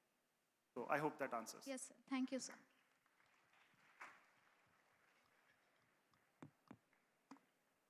Hello, sir. Hi. I'm Mrs. Sujata Katal, working in AMRUTVAHINI Institute of Pharmacy and currently pursuing a PhD in AMRUTVAHINI College of Pharmacy. First of all, thank you so much because we are not knowing much about this digital health. Now, my question is that how this digital health will facilitate to the rural people, and are there any government strategies for implementation of this digital health in India? Yeah. So I'll quickly tell you about this very interesting work that I do. It is not yet deployed. So there is a very nice NGO. It's called 10-bed ICU. And 10-bed ICU is started by Mr. Shrikant Nandamuni, who is the first CTO of Aadhaar, right? So again, because of IIT Bombay, you get attached to a lot of nice people. So Mr. Shrikant and I, we started working together. What they do is, they actually, they are an NGO. They go to the remotest parts of the country and they adopt a district hospital's ICU, okay? And they make it sophisticated through all the funding that they get, right? They make it sophisticated. So a lot of state-of-the-art instruments come there, okay? But there is a problem. The problem is, in India, there are always few doctors. There are not enough doctors, right? This is a common problem. So how do you address this problem? You have an upgraded ICU, but there are not enough doctors to take care of the patients there. So they developed a telemedicine system where you have one hub hospital in which there are a few intensive care specialists, and then there are a lot of spokes where are these smaller ICUs that are set up, and the nurses are actually taking care of those patients on the instructions from the hub doctors. You see, now rural health is getting assisted through telemedicine from a place where there is not sufficient doctors, right? But the next step, which we have not yet deployed because we are doing intense testing right now. The next step is, there is a nurse in a ICU, and this doctor is also not always present, right? He or she also has a life. But if you see ICUs, they are very protocolized, right? You know, after this you should do this, after this you should do this. So we actually used something like ChatGPT. We taught ChatGPT to answer specific questions that are most commonly asked by nurses. And now, 70% of the questions which are most commonly asked by nurses could be answered by this system. But since this is healthcare, since this is life and death, we have not yet deployed it.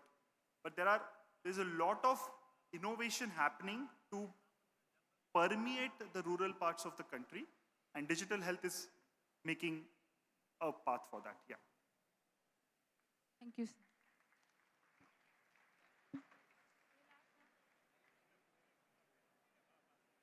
Good afternoon, sir.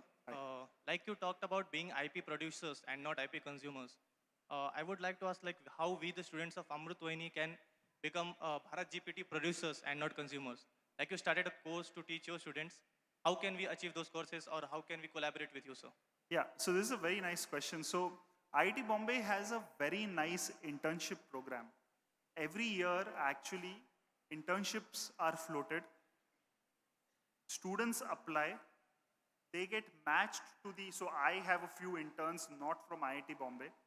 They get paid by IIT Bombay to come and do internship with me. So students don't have to pay. They get paid. But one very important thing, only an internship is not going to help. You should have your own skill sets first to make yourself competitive enough to be selected there, right?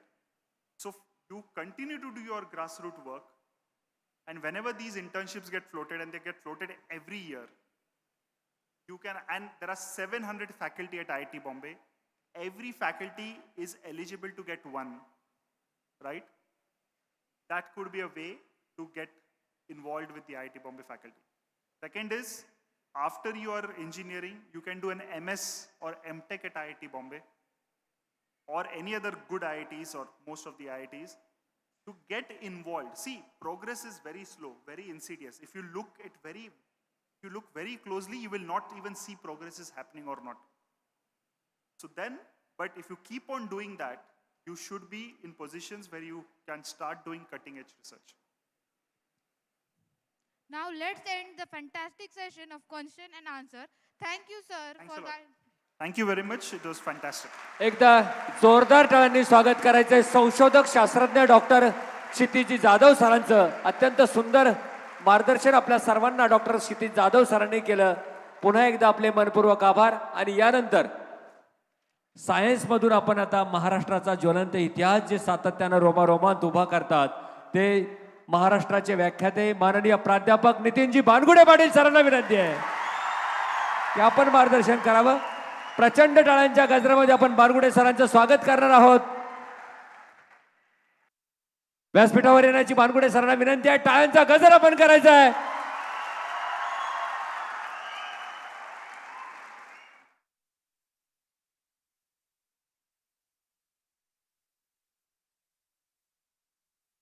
इतिहास अभ्यासक, लेखक आणि प्रेरणादायी वक्ते प्राध्यापक Nitin Bangude Patil sir.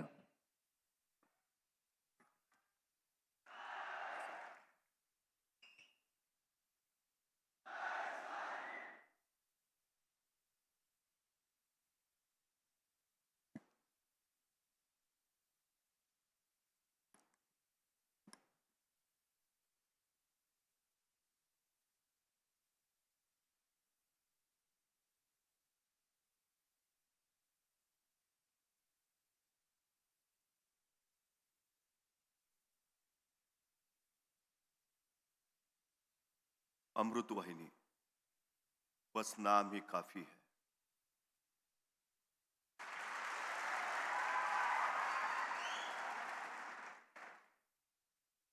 Amrutvahini शेती आणि शिक्षण विकास संस्था ही फक्त उत्तर महाराष्ट्रातली किंवा महाराष्ट्रातली नव्हे तर देशातील अग्रगण्य संस्था आहे. दृष्टी साऱ्यांकडे असते, दूरदृष्टी मात्र क्वचित आढळते. अशी दूरदृष्टी ज्यांच्या ठायी होती ते सहकार महर्षी भाऊसाहेबजी थोरात यांना अभिवादन करतो. आजच्या सोहळ्यासाठी उपस्थित मान्य डॉक्टर जयश्रीताई थोरात, मान्य शरयूताई देशमुख, सन्मान्य सुधाकरजी जोशी, अनिलजी शिंदे, प्राचार्य doctor Venkatesh sir, Dhumal sir, उपस्थित सर्व प्राध्यापक आणि आपण विद्यार्थी मित्र हो. खरं तर महाविद्यालयाचा असा एखादा सोहळा पाहिला की मला माझ्या महाविद्यालयाची आठवण येते. ज्यावेळी मी माझ्या महाविद्यालयात शिकत होतो त्यावेळी पक्या नावाचा माझा एक मित्र होता. एके दिवशी महाविद्यालयात गेल्यावर हा पक्या मला भेटला. म्हटला, तुला कळलं का? म्हटलं, काय? म्हटला, कॉलेजमध्ये आज माझा सत्कार आहे. मला काही कळेना. माझ्याबरोबर एका बेंचवर बसणारा पक्या आज अचानक सत्काराच्या पात्रतेचा कस काय झाला? मी त्याला विचारलं, म्हटलं तुझा सत्कार काय? म्हटला मी शास्त्रज्ञ झालो म्हणून माझा सत्कार आहे. मला परत काही कळेना, SY मध्ये शिकणारा पक्या अचानक शास्त्रज्ञ कसा काय झाला? मी त्याला विचारलं, तू कुठला शोध लावलास? तो म्हणाला, मी शास्त्रज्ञ आहे हा शोध लावला.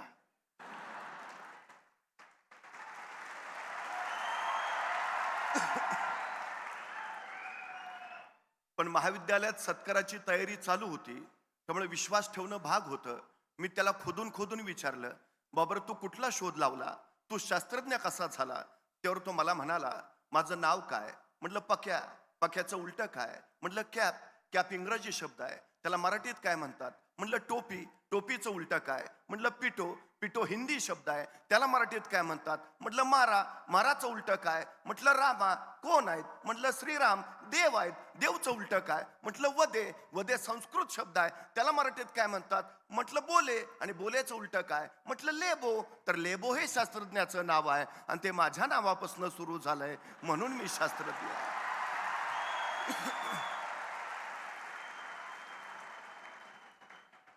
पण मित्रांनो, हाच पक्या आज प्रकाश सावंत म्हणून देशासाठी शास्त्रज्ञ म्हणून काम करतो आहे, ही माझ्यासाठी सगळ्यात मोठी अभिमानाची गोष्ट आहे. हेच वय असतं, हाच काळ असतो. याच वयामध्ये उर्मी पेरता येतात, प्रेरणा देता येतात. काय करायचंय, करून दाखवायचंय, काय घडवायचंय, काय घडवून पाहायचंय, याची जाणीव याच वयात दिली जाते. खरं तर सगळ्यात महत्वाची गोष्ट अशी आहे की ओल्या मातीला जर हवा तसा आकार देता येत असेल तर जिवंत हाडामांसाच्या गोळ्याला सुद्धा हवा तसा आकार देता येतो. फक्त माती ओली हवी आणि वय संस्कारक्षम हवं. या वयात झालेले संस्कार त्याला आयुष्यभर शिदोरी म्हणून पुरतात. मी अमृतवाहिनीचं मनपूर्वक कौतुक यासाठी करतो, आपण योग्य वयात या पिढीला योग्य ती प्रेरणा मेधा 2024च्या माध्यमानं देत आहात, ही सगळ्यात महत्वाची गोष्ट आहे.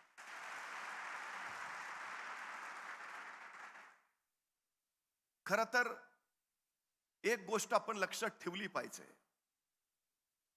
ज्या माणसाला क्षणाची संधी करता येते आणि संधीचं सोनं करता येतं त्याला यश जिंकता येतं. ही सगळ्यात आणि सगळ्यात महत्वाची गोष्ट आहे. पण दुर्दैवानं अनेकांना वेळेचं मोल आणि वेळेचं महत्व कळत नाही, ही अलीकडची सगळ्यात मोठी अडचण आहे.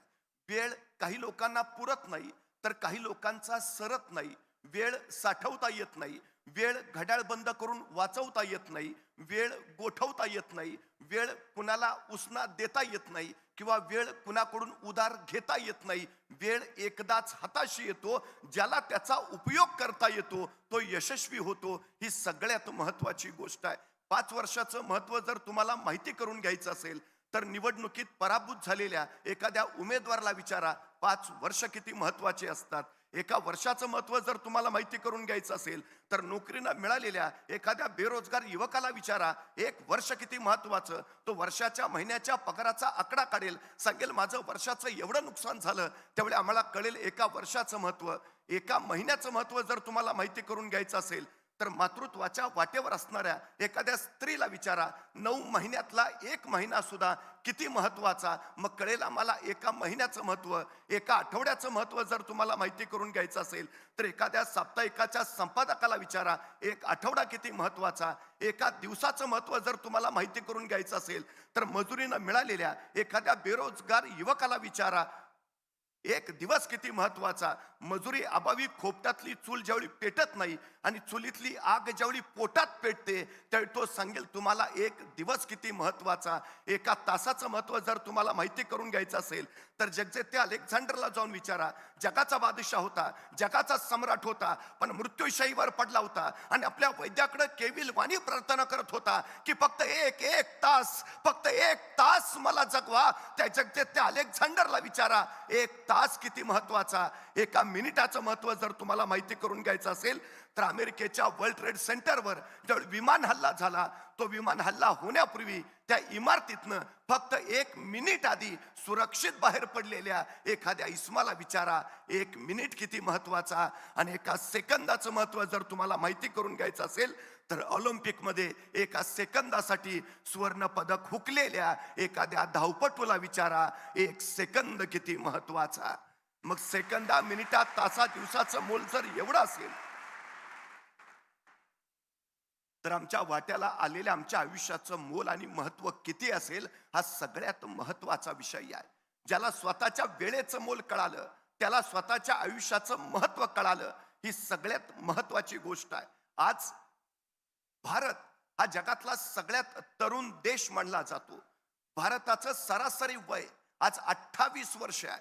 जगाच्या पाठीवर सगळ्यात तरुण देश म्हणून तुमच्या माझ्या देशाचा उल्लेख होतो. एकीकडे चीनचं सरासरी वय 47 वर्ष आहे, अमेरिकेचं सरासरी वय 46 वर्ष आहे, रशियाचं सरासरी वय 40 वर्ष आहे, कॅनडाचं सरासरी वय 42 वर्ष आहे, तर जपानचं सरासरी वय 49 वर्ष आहे. या विकसित देशांच्या पार्श्वभूमीवर भारत हा सगळ्यात तरुण देश आहे हे आपल्या लक्षात यायला हवं.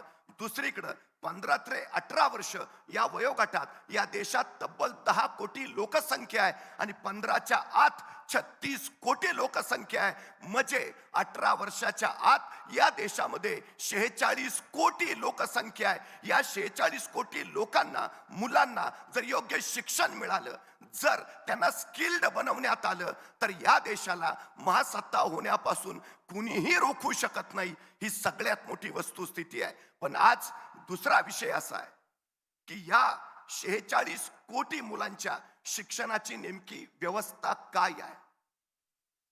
त्यांना स्किल्ड बनवलं जातंय का?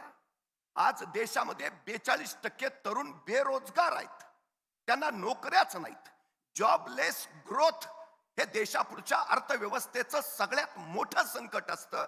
आम्ही मुलं उभा करतो आहोत, संख्या सांगतो आहोत, पण दुर्दैवानं ही ग्रोथ जर जॉबलेस असेल तर त्याचा देशाला काडी मात्र उपयोग नाही. ही सगळ्यात महत्वाची गोष्ट आहे. पण दुसरीकडे 42% बेरोजगार असताना 45% जागा कुशल लोक नाहीत म्हणून रिक्त आहेत. ही बाब सुद्धा आम्ही लक्षात घेतली पाहिजे. म्हणजे जे हवे आहेत ते आम्ही उपलब्ध करत नाहीत आणि जी संख्या आहे त्यांना नोकऱ्या उपलब्ध नाहीत. अशा दुहेरी संकटात आम्ही अडकलोय. ही आमच्या अलीकडच्या शिक्षणाची सगळ्यात मोठी अडचण आहे. आमच्या शिक्षणापुढचं सगळ्यात मोठं ध्येय काय आहे? नोकरी मिळवणं. मी पुन्हा पुन्हा सांगतो, आम्ही जर नोकरीसाठी शिक्षण घेत असू तर आम्ही नोकरच बनणार. पण आम्ही स्वतःला घडवण्यासाठी आणि राष्ट्र उभारण्यासाठी जर शिक्षण घेणार असू तर आम्ही मालक होणार. हे आम्ही पहिल्यांदा लक्षात घेतलं पाहिजे. आम्हाला नोकर व्हायचं आहे की आम्हाला मालक व्हायचं आहे, हा सगळ्यात महत्वाचा आमच्या पुढचा प्रश्न आहे. त्यामुळे स्किल्ड तरुणाई तयार करणं हे उद्याच्या आमच्या देशाला महासत्ता बनवण्यासाठी अत्यंत गरजेचं आहे. अमृतवाहिनीमध्ये वेगवेगळ्या क्षेत्राप्रांतातली अशी स्किल्ड तरुणाई तयार केली जाते. हे या संस्थेचं सगळ्यात मोठं वैशिष्ट्य आहे. शेतीपासून शिक्षणाच्या वेगवेगळ्या क्षेत्रा प्रांतामध्ये आपण कार्य करतात हे अत्यंत गरजेचं. पण दुसरी महत्वाची गोष्ट अशी आहे, मी वेळेचं मोल आणि महत्व यासाठी सांगितलं की आपल्याकडे फार कमी वेळ शिल्लक राहिलाय. आज 15 वर्ष ते 59 वर्ष या वयोगटातली आमच्याकडे 63% लोक आहेत. म्हणजे देशात जेवढी लोकसंख्या आहे त्या 100% लोकसंख्येपैकी 63% लोक हे 15 ते 59 या वयोगटातले आहेत. हाच वयोगट क्रयशक्तीचा असतो, हाच वयोगट उत्साहानं जल्लोषानं भारलेला असतो, हाच वयोगट काहीतरी नवं करू पाहतो, हाच वयोगट क्रांती घडवतो, हाच वयोगट देशाच्या अर्थव्यवस्थेला बळकटी देतो आणि हाच वयोगट नवनिर्माण करतो. पण 2036 साली ही संख्या पीक पॉइंटवर पोहोचेल, म्हणजे 65% होईल आणि त्याच्यानंतर मात्र देश वृद्धत्वाकडे वाटचाल करायला लागेल. म्हणजे आज 2024 आहे, 2036 पर्यंत आमच्याकडे असलेल्या तरुणाईचा योग्य वापर जर आम्ही केला तर आम्हाला महासत्ता होता येईल. मात्र 2036 पर्यंतचा वेळ जर आम्ही वाया घालवला तर मात्र दुर्दैवानं हा देश म्हातारा तर होईलच, पण या देशाला भविष्य नसेल हे सुद्धा आपण लक्षात घेतलं पाहिजे. ही 12 वर्ष तुमच्या माझ्या राष्ट्रासाठी आणि वैयक्तिक जीवनासाठी सुद्धा अत्यंत महत्वाची आहेत. त्यामुळे या 12 वर्षातला प्रत्येक क्षण आणि क्षण कारणे लावणं हे आपलं अत्यंत महत्वाचं काम आहे. पण तरुणाईची गोष्ट काय, आज देशातली 7 करोड मुलं फक्त ऑनलाईन व्हिडिओ गेम मध्ये पूर्ण बर्बाद झालेली आहेत. ही अलीकडची सगळ्यात मोठी वस्तुस्थिती आहे. म्हणजे रोजचे 1.5 GB आणि सगळे बिझी. आम्ही कुठल्या दिशेनं जाणार आहोत हा विचार एकदा या टप्प्यावर आम्हाला करणं हे अत्यंत गरजेचं आहे. हे आम्ही लक्षात घेतलं पाहिजे. खरं तर एक गोष्ट अशी आहे, आमच्या तरुणाईमध्ये प्रतिभा नाही का आहे, आमच्या तरुणाईमध्ये बुद्धी नाही का प्रचंड आहे. आज जर सगळ्यात महत्वाची माझी खंत जर कुठली असेल तर आज आमची सगळी भारतीय मुलं इतर देशांच्या अर्थव्यवस्था बळकट करतायत. आज ऍपल मध्ये 35% भारतीय मुलं काम करतात. मायक्रोसॉफ्ट मध्ये 34% भारतीय मुलं काम करतात. IBM मध्ये 28% भारतीय मुलं काम करतात. इंटेल मध्ये 17% भारतीय मुलं काम करतात. आणि अमेरिकेच्या अंतराळ संशोधन संस्था म्हणजे नासा मध्ये 36% भारतीय मुलं काम करतात.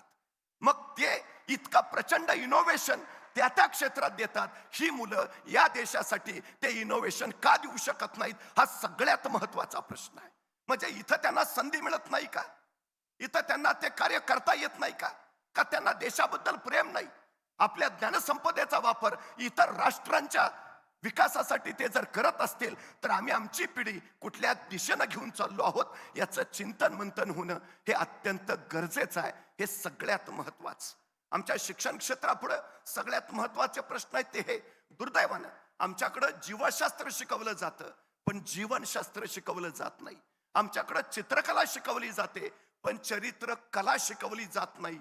ही सगळ्यात मोठी अलीकडची अडचण आहे. नैतिक मूल्यांच्या अभावात देण्यात येणारं शिक्षण हे फक्त व्यावसायिक लोकांची फळी उभा करतं ज्यांच्यामध्ये संवेदनशीलतेचा अभाव असतो. या घरट्यातून पिलू उडावे दिव्य घेऊन ही शक्ती, आकांक्षांचे पंख असावे आणि उंबरट्यावर भक्ती हा सगळ्यात महत्वाचा विषय आहे. दुर्दैवानं नव्या पिढीला कर्तृत्व गाजवण्यासाठी देश सोडून जावं वाटावं याचा अर्थ त्याची त्याच्या उंबरट्यावर भक्ती नाही का हा प्रश्न उपस्थित करणार आहे. हेही आम्ही लक्षात घेतलं पाहिजे. 350 वर्षापूर्वी छत्रपती शिवाजी महाराजांनी स्वराज्य उभारलं. असंख्यांनी समर्पण दिलं, असंख्यांनी रक्त सांडलं, असंख्यांनी त्याग केला. परक्यांचं आक्रमण बाजूला सारून भूमिपुत्रांचं राज्य उभा करावं यासाठी अनेकांनी बलिदान दिलं. तो देश आज उभा राहिला. मग या देशाच्या हिताचा विचार करण्यापेक्षा इतर देशांच्या भल्याचा जर आम्ही विचार करणार असू तर शिवाजी महाराजांचा पराक्रम किती उपयोगी पडला. या भूमीसाठी ज्यांनी रक्त सांडलं त्यांच्या बलिदानाचा नेमका काय उपयोग झाला हा सगळ्यात महत्वाचा आणि चिंतनाचा विषय आहे. त्यामुळे पहिली गोष्ट, भारत माझा देश आहे हे प्रत्येक पाठ्यपुस्तकाच्या पहिल्या पानावर प्रतिज्ञेच्या रूपात छापलेलं आहे. दुर्दैवानं पुढचं सगळं पुस्तक शिकवलं जातं, प्रतिज्ञा फक्त शिकवली जात नाही. कारण पुस्तकातल्या पुढच्या पानावरच्या अभ्यासक्रमाचे प्रश्न प्रश्नपत्रिकेत येतात, त्याची उत्तरे दिली की आम्हाला गुण मिळतात.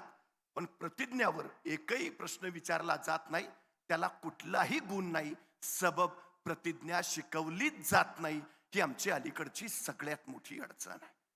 एक वेळ पुस्तक पुढचं नाही शिकवलं तरी चालेल, पहिल्या पानावरची प्रतिज्ञा पहिल्यांदा शिकवा, ती त्याच्या ठसवेल. भारत त्याचा देश आहे आणि या भारतातले सगळे त्याचे बांधव आहेत. पूर्वी एक शोध लागला होता, दगडावर दगड घासला की ठिणग्या उडतात आणि मग अग्नीचा शोध लागला असं आम्ही सांगतो. हल्ली नवा शोध लागलाय, जातीवर जात घासली, धर्मावर धर्म घासला की ठिणग्या उडतात, मग आग पेटते आणि त्याच्यावर आपल्या सत्तेची पोळी भाजून घेता येते. आणि याच्यात सगळ्यात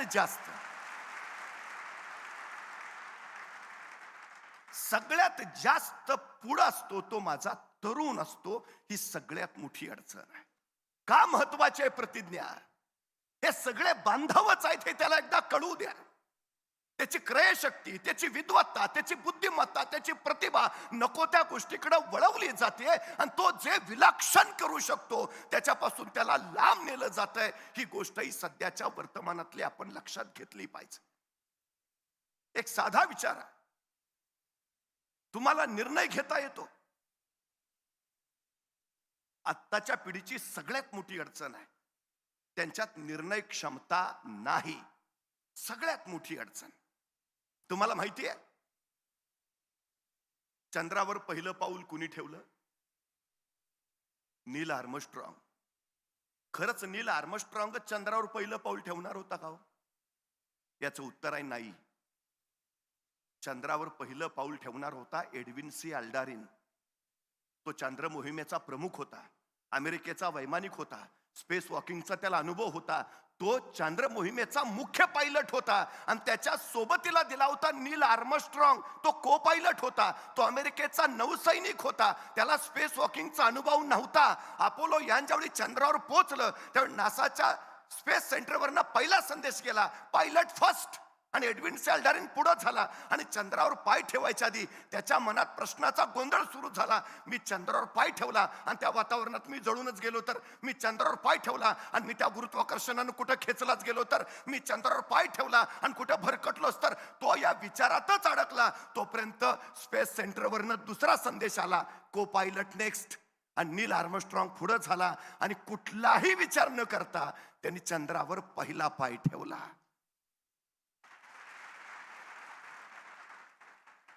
म्हणजे एडविन सी अल्डारिन मध्ये क्षमता आहे, प्रतिभा आहे, सामर्थ्य आहे, सगळं आहे.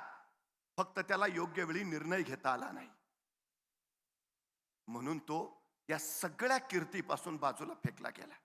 आणि नील आर्मस्ट्रॉंगनं पटकन निर्णय घेतला, कृती केली, तो यशस्वी झाला. सगळ्यात महत्वाची गोष्ट, भारतीय मुलं मागं पडायचं एकमेव कारण आहे निर्णय क्षमतेचा अभाव. त्याला निर्णयच घेता येत नाही. ही अलीकडची आमची सगळ्यात मोठी अडचण आहे, सगळ्यात मोठी. एखाद्या मुलाला मी विचारतो, बरं काय ठरवलंय? नाही, चाललंय ना. हो पण काय बनायचंय? काय? नाही, बघूया ना. हो पण कधी? नाही नाही, चाललंय ना. अरे हो ना, पण जे ठरवलंय ते नाही झालं तर? नाही, पप्पा म्हणलेत माझ्या जागेवर चिटकवतो. आमचं टार्गेट काय आहे? आमचं ध्येय काय आहे? आम्ही काय ठरवतोय? सगळ्यात मोठी आमची अडचण आहे. एक गोष्ट लक्षात घ्या, पटकन निर्णय घ्या आणि कृती सुरू करा. याचं कारण असं, यशस्वी कोण होतं? योग्य निर्णय घेतात ते नव्हे, तर घेतलेला निर्णय योग्यच होता हे जे सिद्ध करतात ते.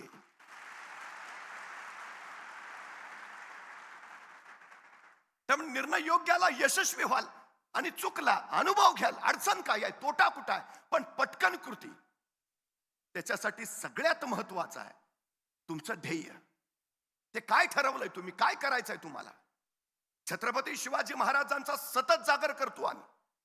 अवघ्या 35 वर्षात 750 वर्षाचं पारतंत्र्य हटवलंय त्यांनी. जगाच्या पाठीवर सगळ्यात कमी कालावधीत घडलेली क्रांती म्हणून शिवरायांच्या स्वराज्याचा उल्लेख आम्हाला करावा लागेल. अवघ्या 35 वर्षात, आणि तेही हाताशी काही नसताना शून्यातनं विश्व उभा केला. हे कशाच्या बळावर? का ठरलं? कधी यश मिळालं? कशामुळं? 12 वर्षाचे होते शिवराज. शहाजी राजाने मासाहेब जिजाऊने एक विलक्षण निर्णय घेतला. स्वतःचा संसार बाजूला सारला आणि स्वराज्याच्या प्रपंचासाठी त्यांनी ठरवलं, थोरले पुत्र संभाजीराजे शहाजी राजांबरोबर बेंगलोरातच राहतील, ते कर्नाटकात राज्य विस्तार करतील आणि धाकटे शिवबाराजे मासाहेब जिजाऊंच्या सोबत पुण्यात येतील आणि ते महाराष्ट्रात राज्य उभा करतील. आणि ठरल्यानुसार 12 वर्षाचे शिवबाराजे मासाहेब जिजाऊंच्या सोबत पुण्याकडे जायला निघाले. आता आपल्या या 12 वर्षाच्या पुत्राला एका पित्यानं काय द्यावं? आमचा पुत्र जर कुठं निघाला तर आम्ही काय देतो? डबा, वेळेवर खा. अधिकच काळजी असेल तर आई सांगते नीट जा, नीट ये. त्याच्यापेक्षा काळजी असेल तर आई सांगते बसमध्ये बसताना मधल्याच सीटवर बस. बाळ म्हणतं का? नाही, पुढनं कुणी ठोकलं तरी तू सुरक्षित, मागनं कुणी धडकलं तरी तू सुरक्षित. बाळा, तू जगला पाहिजे. शहाजीराजाने काय दिलं? स्वतः शहाजीराजाने आपल्या 12 वर्षाच्या या पुत्राला स्वतः संस्कृत मधून तयार केलेली मुद्रा दिली. नव्हे, स्वप्न दिलं, ध्येय दिलं, महत्वाकांक्षा दिली. काय करायचंय तुम्ही ते ठरवून दिलं. काय होतं मुद्रेत? प्रतिपच्च चंद्र लेखेव वर्धिष्णू विश्ववंदिता शाह सुनो शिवासाईशा मुद्रा भद्राय राजते. एक पिता काय सांगतोय? प्रतिपदेच्या चंद्राच्या कलेप्रमाणे तुमचं राज्य वाढत वाढत जाईल आणि एक दिवस ते विश्वाला वंदनीय होईल. अजून शोभाराजे बेंगलोरातच आहेत, ते पुण्यात जायचे आहेत. स्वराज्याला सुरुवात व्हायची आहे आणि त्याच्या आधीच पिता म्हणतायत खात्री आहे आम्हाला तुम्ही राज्य उभा करालच. शहाजीराजे असं नाही म्हटले जमेल का, कराल का, होईल का, सवालच नाही, जमणारच. मी वारंवार सांगतो, आमच्या पोरांच्या चुका काढण्यापेक्षा त्यांचं कौतुक करायची संधी शोधत चला, पोरं इतिहास घडवतील.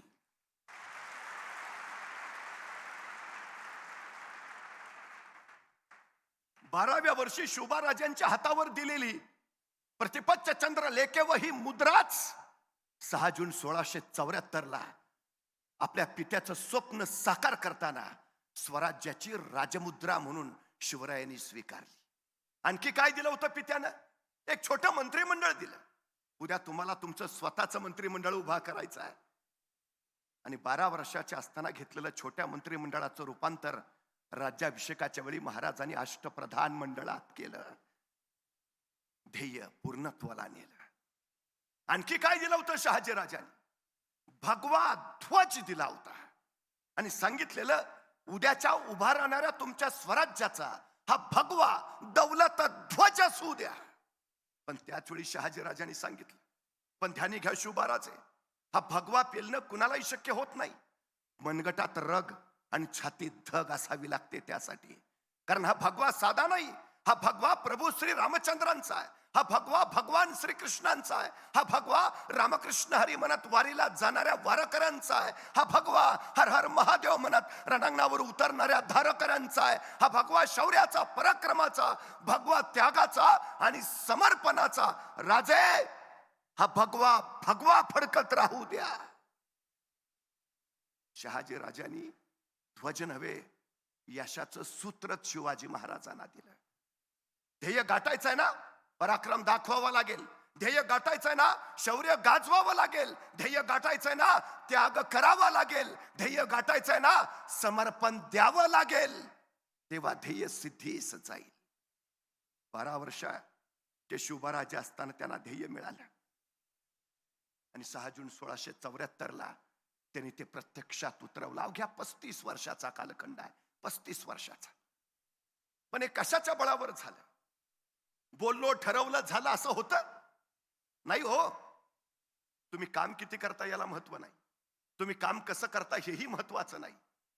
तुम्ही तुमच्या कामाचं नियोजन कसं करता हे फार आणि फार महत्वाचं आहे. 50 वर्षाचं आयुष्य आहे महाराजांचं.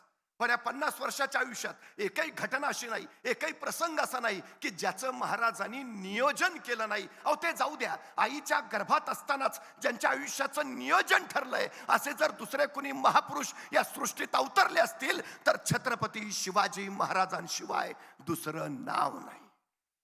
जन्माला यायच्या दिवस ठरलंय का जन्माला यायचंय? जन्माला यायच्या दिवस ठरलंय जन्माला येऊन काय करायचंय. 50 वर्ष एकही घटना नाही ज्याचं महाराजांनी नियोजन केलं नाही. एक साधी गोष्ट सांगतो. 10 नोव्हेंबर 1659 महाराजांनी प्रतापगडावर अफजल खानाचा कोतळा बाहेर काढला. अफजल खानाचा कोतळा बाहेर काढायला महाराजांना फक्त 2 मिनिटं लागली. पण या 2 मिनिटाच्या यशस्वीतेसाठी महाराजांनी तब्बल 1 वर्ष नियोजन केलं होतं. तब्बल 1 वर्ष. तुम्हाला जे ध्येय गाठायचं आहे त्याच्यासाठी तुम्ही किती नियोजन करता? 40,000ची फौज घेऊन अफजल खान आलाय. 40,000. महाराजांनी आपल्या लोकांना सांगितलं आपली फौज गोळा करा. तानाजी कामाला लागले. सैन्य गोळा झालं. महाराजांनी विचारलं किती झाले आणि तानाजी म्हणाले जी 7,500. 7,500? तान्हा, खानाचे 40,000 आहेत, आपले एवढेच.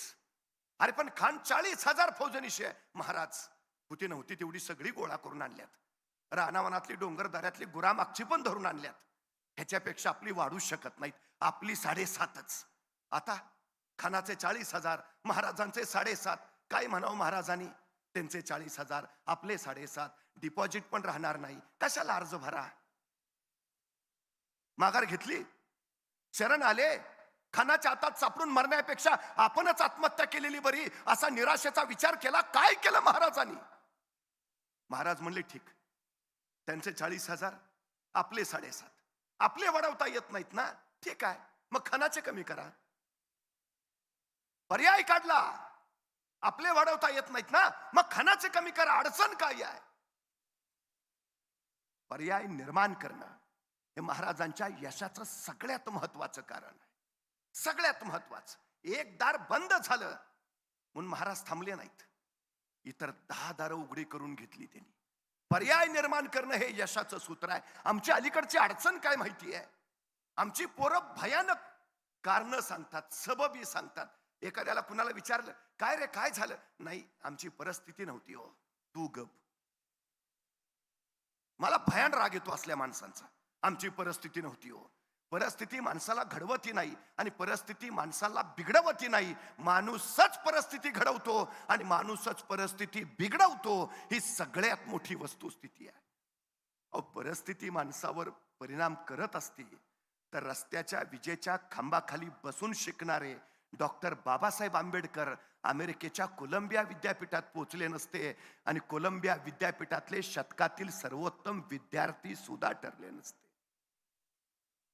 तुम्हाला माहिती आहे, जर कुणी एखाद्या दिवशी डॉक्टर बाबासाहेब आंबेडकरांना विचारलं की 10 वर्षापूर्वी तुम्ही हे पुस्तक वाचलं होतं, त्या पुस्तकाच्या 201 क्रमांकाच्या पानावरच्या दुसऱ्या पॅरेग्राफ मधली 3री ओळ काय आहे सांगता का?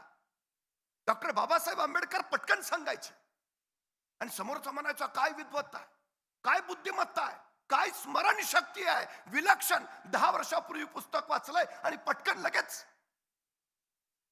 डॉक्टर बाबासाहेब आंबेडकर सांगायचे, माझ्या परिस्थितीनं मला दिलेली ही देणगी आहे. माझी परिस्थिती हालाकीची, गरिबीची. मला पुस्तकं घेऊन देण्यासाठी माझ्या वडिलांकडे पैसे नसायचे. कुठून तरी ते कर्ज काढायचे, उधार उसनवारी करायचे आणि माझ्या शिक्षणाच्या गरजा भागवायचे. लहानपणी त्यावेळी शिकताना एखादं पुस्तक माझ्या हातात पडायचं आणि ते पुस्तक हातात पडलं की मी समजून जायचो, आज हे पुस्तक आपल्या हातात पडलंय, हे पुस्तक पुन्हा मिळेल का माहिती नाही. मग आत्ताच असं वाचूया की भविष्यात पुन्हा या पुस्तकाची गरजच पडता कामा नये. ही बुद्धिमत्ता कुठून निर्माण झाली? ही परिस्थितीतून आली. उद्या मिळेल का माहिती नाही, आज असं वाचूया, त्याची गरजच परत पडता कामा नये. ही स्मरण शक्ती त्यातनं निर्माण झाली. काय काय लोक सांगतात आम्ही गरीब आहे. अरे चांगलं आहे ना, श्रीमंत व्हायला तुला मिळालेली ही सर्वोत्तम संधी आहे. काय काय सांगतात नाही मला जरा डोकं कमीच आहे. उत्तम. बुद्धिमान व्हायला तुला मिळालेली ही सर्वोत्तम संधी आहे. अरे स्वतःच्या कमतरतांवर रडतो कसला? कमतरतांना बलस्थान बनवा आणि त्याच्या बळावर स्वतःच्या कर्तृत्वाचा ध्वज फडकवा. हे यशाचं सूत्र आहे. महाराजांनी ते केलं. त्यांचे 40,000 आपले 7.5. आपले वाढवता येत नाही, त्यांचे कमी करा. आणि काय करामत केली मराठ्यांनी? 40,000 फौज वाईच्या पसरणीच्या घाटात पसरली, 20,000 उठलीच नाही.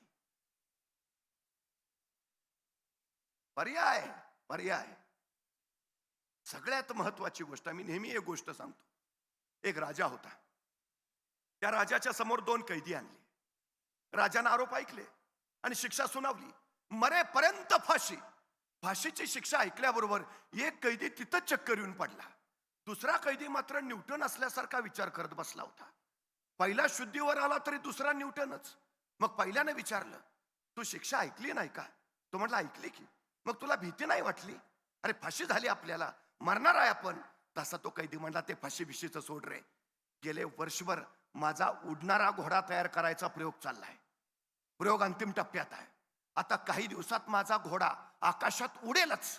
पण नेमकी फाशीची शिक्षा झाली. ते फाशीचं काय नाही रे, आता माझ्या प्रयोगाचं काय होणार त्याची मला काळजी आहे. त्या कैद्याने विचारलं, उडणारा घोडा? घोडा कधी उडतो का? तेच सांगतोय ना, प्रयोग अंतिम टप्प्यात आहे. त्यांची चर्चा राजाने ऐकली. राजा म्हणला, काय काय म्हणला? उडणारा घोडा? डोक्यावर पडलाय का? घोडा कधी उडतो का? तसा तो कैदी म्हटला, महाराज मरणारा माणूस खोटं नाही बोलत. अहो फाशीची शिक्षा दिली मला, कशाला खोटं सांगेन? गेले वर्षभर माझा प्रयोग चाललाय, प्रयोग अंतिम टप्प्यात आहे. आता काही दिवसात माझा घोडा आकाशात उडेलच. नेमकी तुम्ही मला फाशीची शिक्षा दिली. महाराज माझ्या घोड्याचं बाजूला ठेवतो, मला फक्त 1 वर्ष द्या. ह्या 1 वर्षात मी तुमच्या घोड्याला आकाशात उडायला शिकवू शकतो. आता राजालाच प्रश्न पडला, असं तसं मरणारच आहे, पण जर दिलंच याला 1 वर्ष आणि लागलाच आपला घोडा आकाशात उडायला, तर ह्या जगात आपण एकमेव राजे ज्याच्याकडे उडणारा घोडा आहे. राजा म्हणला, ठीक ठीक ठीक, चल दिलं दिलं दिलं तुला 1 वर्ष दिलं. त्या कायद्याला 1 वर्ष मिळालं, पण त्या पहिल्या कायद्याला त्याला काही सुचेना. त्यानं परत विचारलं, घोडा खरंच उडतो? तसा तो कैदी म्हटला, घोडा उडतो होईल का? मग राजाला खोटं का सांगितलंस? हे बघ, तू तुझं आजचं मरण फक्त उद्यावर ढकलतोयस. तसा तो कैदी म्हणला, हे बघ, मी माझ्या जगण्याचे पर्याय तयार करतोय. मतलब अरे ह्या 1 वर्षात काही घडू शकतं. म्हणजे अरे ह्या 1 वर्षात मला फाशी देणारा राजाच मरू शकतो, आणि तो नाही मेला तर माझा नैसर्गिक मृत्यू होऊ शकतो. आणि तू पण नाही मेला तर ज्या राजाच्या घोड्याला आकाशात उडायला शिकवायचा आहे तो घोडा मरू शकतो. आणि तो पण नाही मेला तर घोडा खरंच उडू शकतो. अरे काही घडेल ना, वर्ष आहे माझ्याकडं. मी आता मागं कशाला घेऊ? मी आता परत कशाला फिरू? मी लढत राहीन, मी झुंजत राहीन. जोपर्यंत मी जिंकत नाही तोपर्यंत मी पुढे जात राहीन. यशाचं सूत्र काय आहे? मी वारंवार सांगतो, एकदा ध्येय ठरवलं ना, झेपावत राहा. झेपावता येत नाही, उड्या मारत जा. उड्या मारता येत नाही, पळत जा. पळता येत नाही, चालत जा. चालता येत नाही, रांगत जा. रांगता येत नाही, सरपटत जा. पण जा. जोपर्यंत ध्येयापर्यंत पोहोचत नाहीस तोपर्यंत पुढे जात राहा. पुढे यशच तर स्वागताला उभा असतं. पर्याय निर्माण करणं हे यशाचं सगळ्यात महत्वाचं सूत्र आहे. आणि ते तुम्हाला कळतं कसं? ज्यावेळी तुम्ही नियोजन करायला बसतात त्यावेळी तुमचा सगळा पुढचा विचार आपोआप होत राहतो. खरं तर ॲबे करे नावाचा एक फ्रेंच प्रवासी महाराजांच्या चौलच्या कार्यालयात आला. त्याला राजापूरच्या बंदरात जायचं होतं, आणि बंदरात जायचंय त्यासाठी परवाना घ्यायला तो महाराजांकडे आला. आता त्यांनी परवाना घ्यावा, निघून जावं. पण एक गोष्ट लक्षात घ्या, जेवढा आपला आपल्याबद्दल अभ्यास नाही तेवढा परकीयांचा आपल्याबद्दल अभ्यास आहे. इंग्रज इथं व्यापारी म्हणून आले, त्यांनी आपला अभ्यास केला आणि त्यांच्या लक्षात आलं यांच्यावर राज्य करणं सोपं आहे. त्यांनी 150 वर्ष आपल्यावर राज्य केलं. आपल्यावर राज्य करायचं एकमेव कारण त्यांनी आपल्याबद्दल केलेला अभ्यास. ह्या ॲबेकरनं चौलच्या कार्यालयातल्या महाराजांच्या अधिकाऱ्याला पहिला प्रश्न विचारला, तुमच्या महाराजांचं सैन्य कमी, तुमच्या महाराजांचं सामर्थ्य कमी, तुमच्या महाराजांकडे संपत्ती कमी, पण तरी तुमचे महाराज प्रत्येक लढाईत यशस्वी होत आहेत. तुमच्या महाराजांच्या यशाचं कारण काय? आणि महाराजांच्या कार्यालयातला अधिकारी म्हणाला, आमच्या महाराजांच्या यशाचं कारण अभ्यास, विलक्षण अभ्यास. आमच्या महाराजांचा सगळ्या क्षेत्रापर्यंतचा अभ्यास आहे. धर्मशास्त्र, अर्थशास्त्र, नीतिशास्त्र, समाजशास्त्र महाराजांना सार ज्ञात आहे. इतिहास तोंडपाठ आहे, आणि भूगोल जणू महाराजांच्या नजरेत साठवलाय. अभ्यास हे महाराजांच्या यशाचं कारण आहे. म्हणजे महाराजांच्या यशाचं कारण अभ्यास, आमच्या अपयशाचं कारण विना अभ्यास. परवा आमच्या गावातली 4-5 पोरं एकत्र आली. म्हणले नोकऱ्या तर नाहीत, काहीतरी व्यवसाय केला पाहिजे. मग चौघांनी विचार केला, कुठला व्यवसाय करूया? मग एक जण म्हटला, आपलं गाव जरा आत आहे, बस स्टँड बाहेर आहे, माणसं एसटीतनं उतरतात, 2 किलोमीटर चालत गावात येतात. जर आपण रिक्षा घेतली उत्तम व्यवसाय चालेल. ठरवलं चौघांनी. चौघात म्हणून पैसे काढले, एक रिक्षा घेतली, नवी कोरी रिक्षा त्यांनी बस स्टँडवर लावली, आणि चौघातले 3 रिक्षात मागं बसले आणि चौथा पुढं बसला. बस आली, माणसं उतरली, रिक्षा बघून हरकली, रिक्षा जवळ गेली, वाकून बघितलं, फुल आहे रिक्षा. चलो पैदल. 6 महिने झालं यांचा व्यवसायच होईना. परत चौघं एकत्र बसले. म्हणले या व्यवसायात काय राम नाही, दुसरा कुठला तरी करूया. म्हणले कुठला करूया? ते म्हणे आपल्या गावात गाड्या भरपूर आल्यात, पण एखादी गाडी पंक्चर झाली तर गावात पंक्चर काढायचं दुकान नाही, पंक्चर काढायचं दुकान टाकू, उद्योग जोरात चालेल. परत पैसे यांनी काढले, पंक्चर काढायचं दुकान टाकलं. पण पंक्चर काढायचं दुकान टाकून 6 महिने झाले तर ह्यांच्या दुकानात एकही गाडी पंक्चर काढायला आली नाही. का? यांनी पंक्चर काढायचं दुकान 4थ्या मजल्यावर टाकलं होतं. काय करताय? कुठं करताय? कधी करताय? कसं करताय? या प्रश्नाची उत्तरं मिळवणं याचा अर्थ अभ्यास करणं. हा अभ्यास तुम्हाला यश देतो, हे सगळ्यात महत्वाचं. शहाजीराजांना 12 भाषा येत होत्या, शिवरायांना 8 भाषा येत होत्या, संभाजीराजांना 16 भाषा येत आहेत. नाही, भाषा नुसत्या येतच नाहीयेत, या अनेक भाषांमध्ये संभाजी महाराजांनी काव्यरचना, काव्यग्रंथ लिहिलेत. राजे आहेत, लढाया करायच्या आहेत, मग भाषा शिकायची गरज काय? नाही, ज्याचा अभ्यास त्यालाच यश मिळतं. सगळ्यात महत्वाची गोष्ट, महाराजांनी रायगडावर एक विवेक सभा उभारलेली, ज्याला आताच्या भाषेत आम्ही डिबेटिंग क्लब म्हणतो. जगभराचे विद्वान तिथं यायचे आणि महाराज त्या विद्वानांशी तिथं चर्चा करायचे. गागा भट्ट आलेत राज्याभिषेकाला, महाराज त्यांच्याशी चर्चा करतायत आणि महाराजांनी गागा भट्टांना तिथं सांगितलंय, आद्य शंकराचार्य, मंडन मिश्र, कुमारिल भट्ट यांचा अद्वैतावर जो वाद विवाद झालाय ग्रंथ रूपाने लिहा. महाराजांना शंकराचार्य माहिती आहेत, महाराजांना मंडन मिश्र माहिती आहे, महाराजांना कुमार भट्ट माहिती आहे, महाराजांचा त्यांचा वाद संवाद कशावर झाला ते माहिती आहे. लिहा, ग्रंथ लिहा. महाराजांनी सुरतेवर छापा मारला, शोधावं काय? सोनानं संपत्ती नाही. महाराजांची जिज्ञासून जर भिरभिरत राहिली इथं काहीतरी असेल, हे इंग्रज सुधारलेले पुढारलेले काहीतरी वेगळं असेल, आणि एका कोपऱ्यात महाराजांना कसलं तरी यंत्र सापडलं, महाराजांनी ते उचललं, सोबत आणलं. यंत्र उचलून आणलं खरं, पण यंत्र कशाचं आहे तेच कळेना. जिज्ञासा किती आहे बघा. महाराजांनी पुन्हा इंग्रजांना पत्र पाठवलं, ते परवा छापा मारलेला, तुमचं यंत्र आणलंय उचलून, पण कशाचं आहे सांगता का? नाही सांगितलं इंग्रजांनी. महाराजांनी स्वतः शोध घेतला आणि लक्षात आलं हे छपाई करायचं यंत्र आहे. उत्तम उत्तम ग्रंथ छापता येतील, ज्ञान प्रवाहित करता येईल, हे यंत्र चालू झालं पाहिजे. महाराजांनी पुन्हा इंग्रजांना पत्र पाठवलं, ते छपाई यंत्र चालवणारा कुणी माणूस पाठवता का? नाही पाठवला इंग्रजांनी. महाराज ते यंत्र घेऊन महाराष्ट्रात आले, रायगडावर ते यंत्र ठेवलं. रायगडावर त्या यंत्राला लिहिता मंडप म्हटलं जायचं. यंत्र सुरू झालं नाही. शेवटी महाराजांनी ते यंत्र सुरतेच्या भीमजी पारेख नावाच्या माणसाला दिलं, सांगितलं यंत्र सुरू करा, छपाई कला सुरू करा. आणि सुरतच्या भीमजी पारेखनी महाराजांनी दिलेलं ते छपाई यंत्र सुरू केलं आणि हिंदुस्थानातला पहिला छापखाना सुरत मध्ये चालू झाला, ज्याचं नाव होतं श्री शिवाजी छापखाना. म्हणजे भारतीय छपाई कलेचे जनक छत्रपती शिवाजी महाराज. अभ्यास, सगळ्या क्षेत्रापर्यंतचा अभ्यास, हे महाराजांचं सगळ्यात मोठं यश आहे. जिज्ञासा हे त्याच्या पाठीमागचं सगळ्यात महत्वाचं कारण आहे. मला कौतुक वाटलं, क्षितिज सर मगाशी बोलल्यानंतर आपण प्रश्न विचारले. इथं प्रश्न विचारणारी मुलं आहेत याचं कौतुक आहे. नाहीतर हल्ली मुलं प्रश्नच विचारत नाहीत. प्रश्न न विचारायची 2 कारणं असतात. एक, सगळंच कळतंय, आणि 2, काहीच कळत नाही. जिज्ञासा हा ज्ञानसंपादनाचा सगळ्यात प्रभावी मार्ग आहे. प्रश्न विचारले पाहिजेत, विचारलेच पाहिजेत. दुर्दैवानं हल्लीच्या पिढीत तो गुणच नाही. आणि त्याचं कारण काय माहितीये? 150 वर्ष इंग्रजांनी इथं राज्य केलं, त्यांना मालक बनायचं होतं, आम्हाला गुलाम बनवायचं होतं.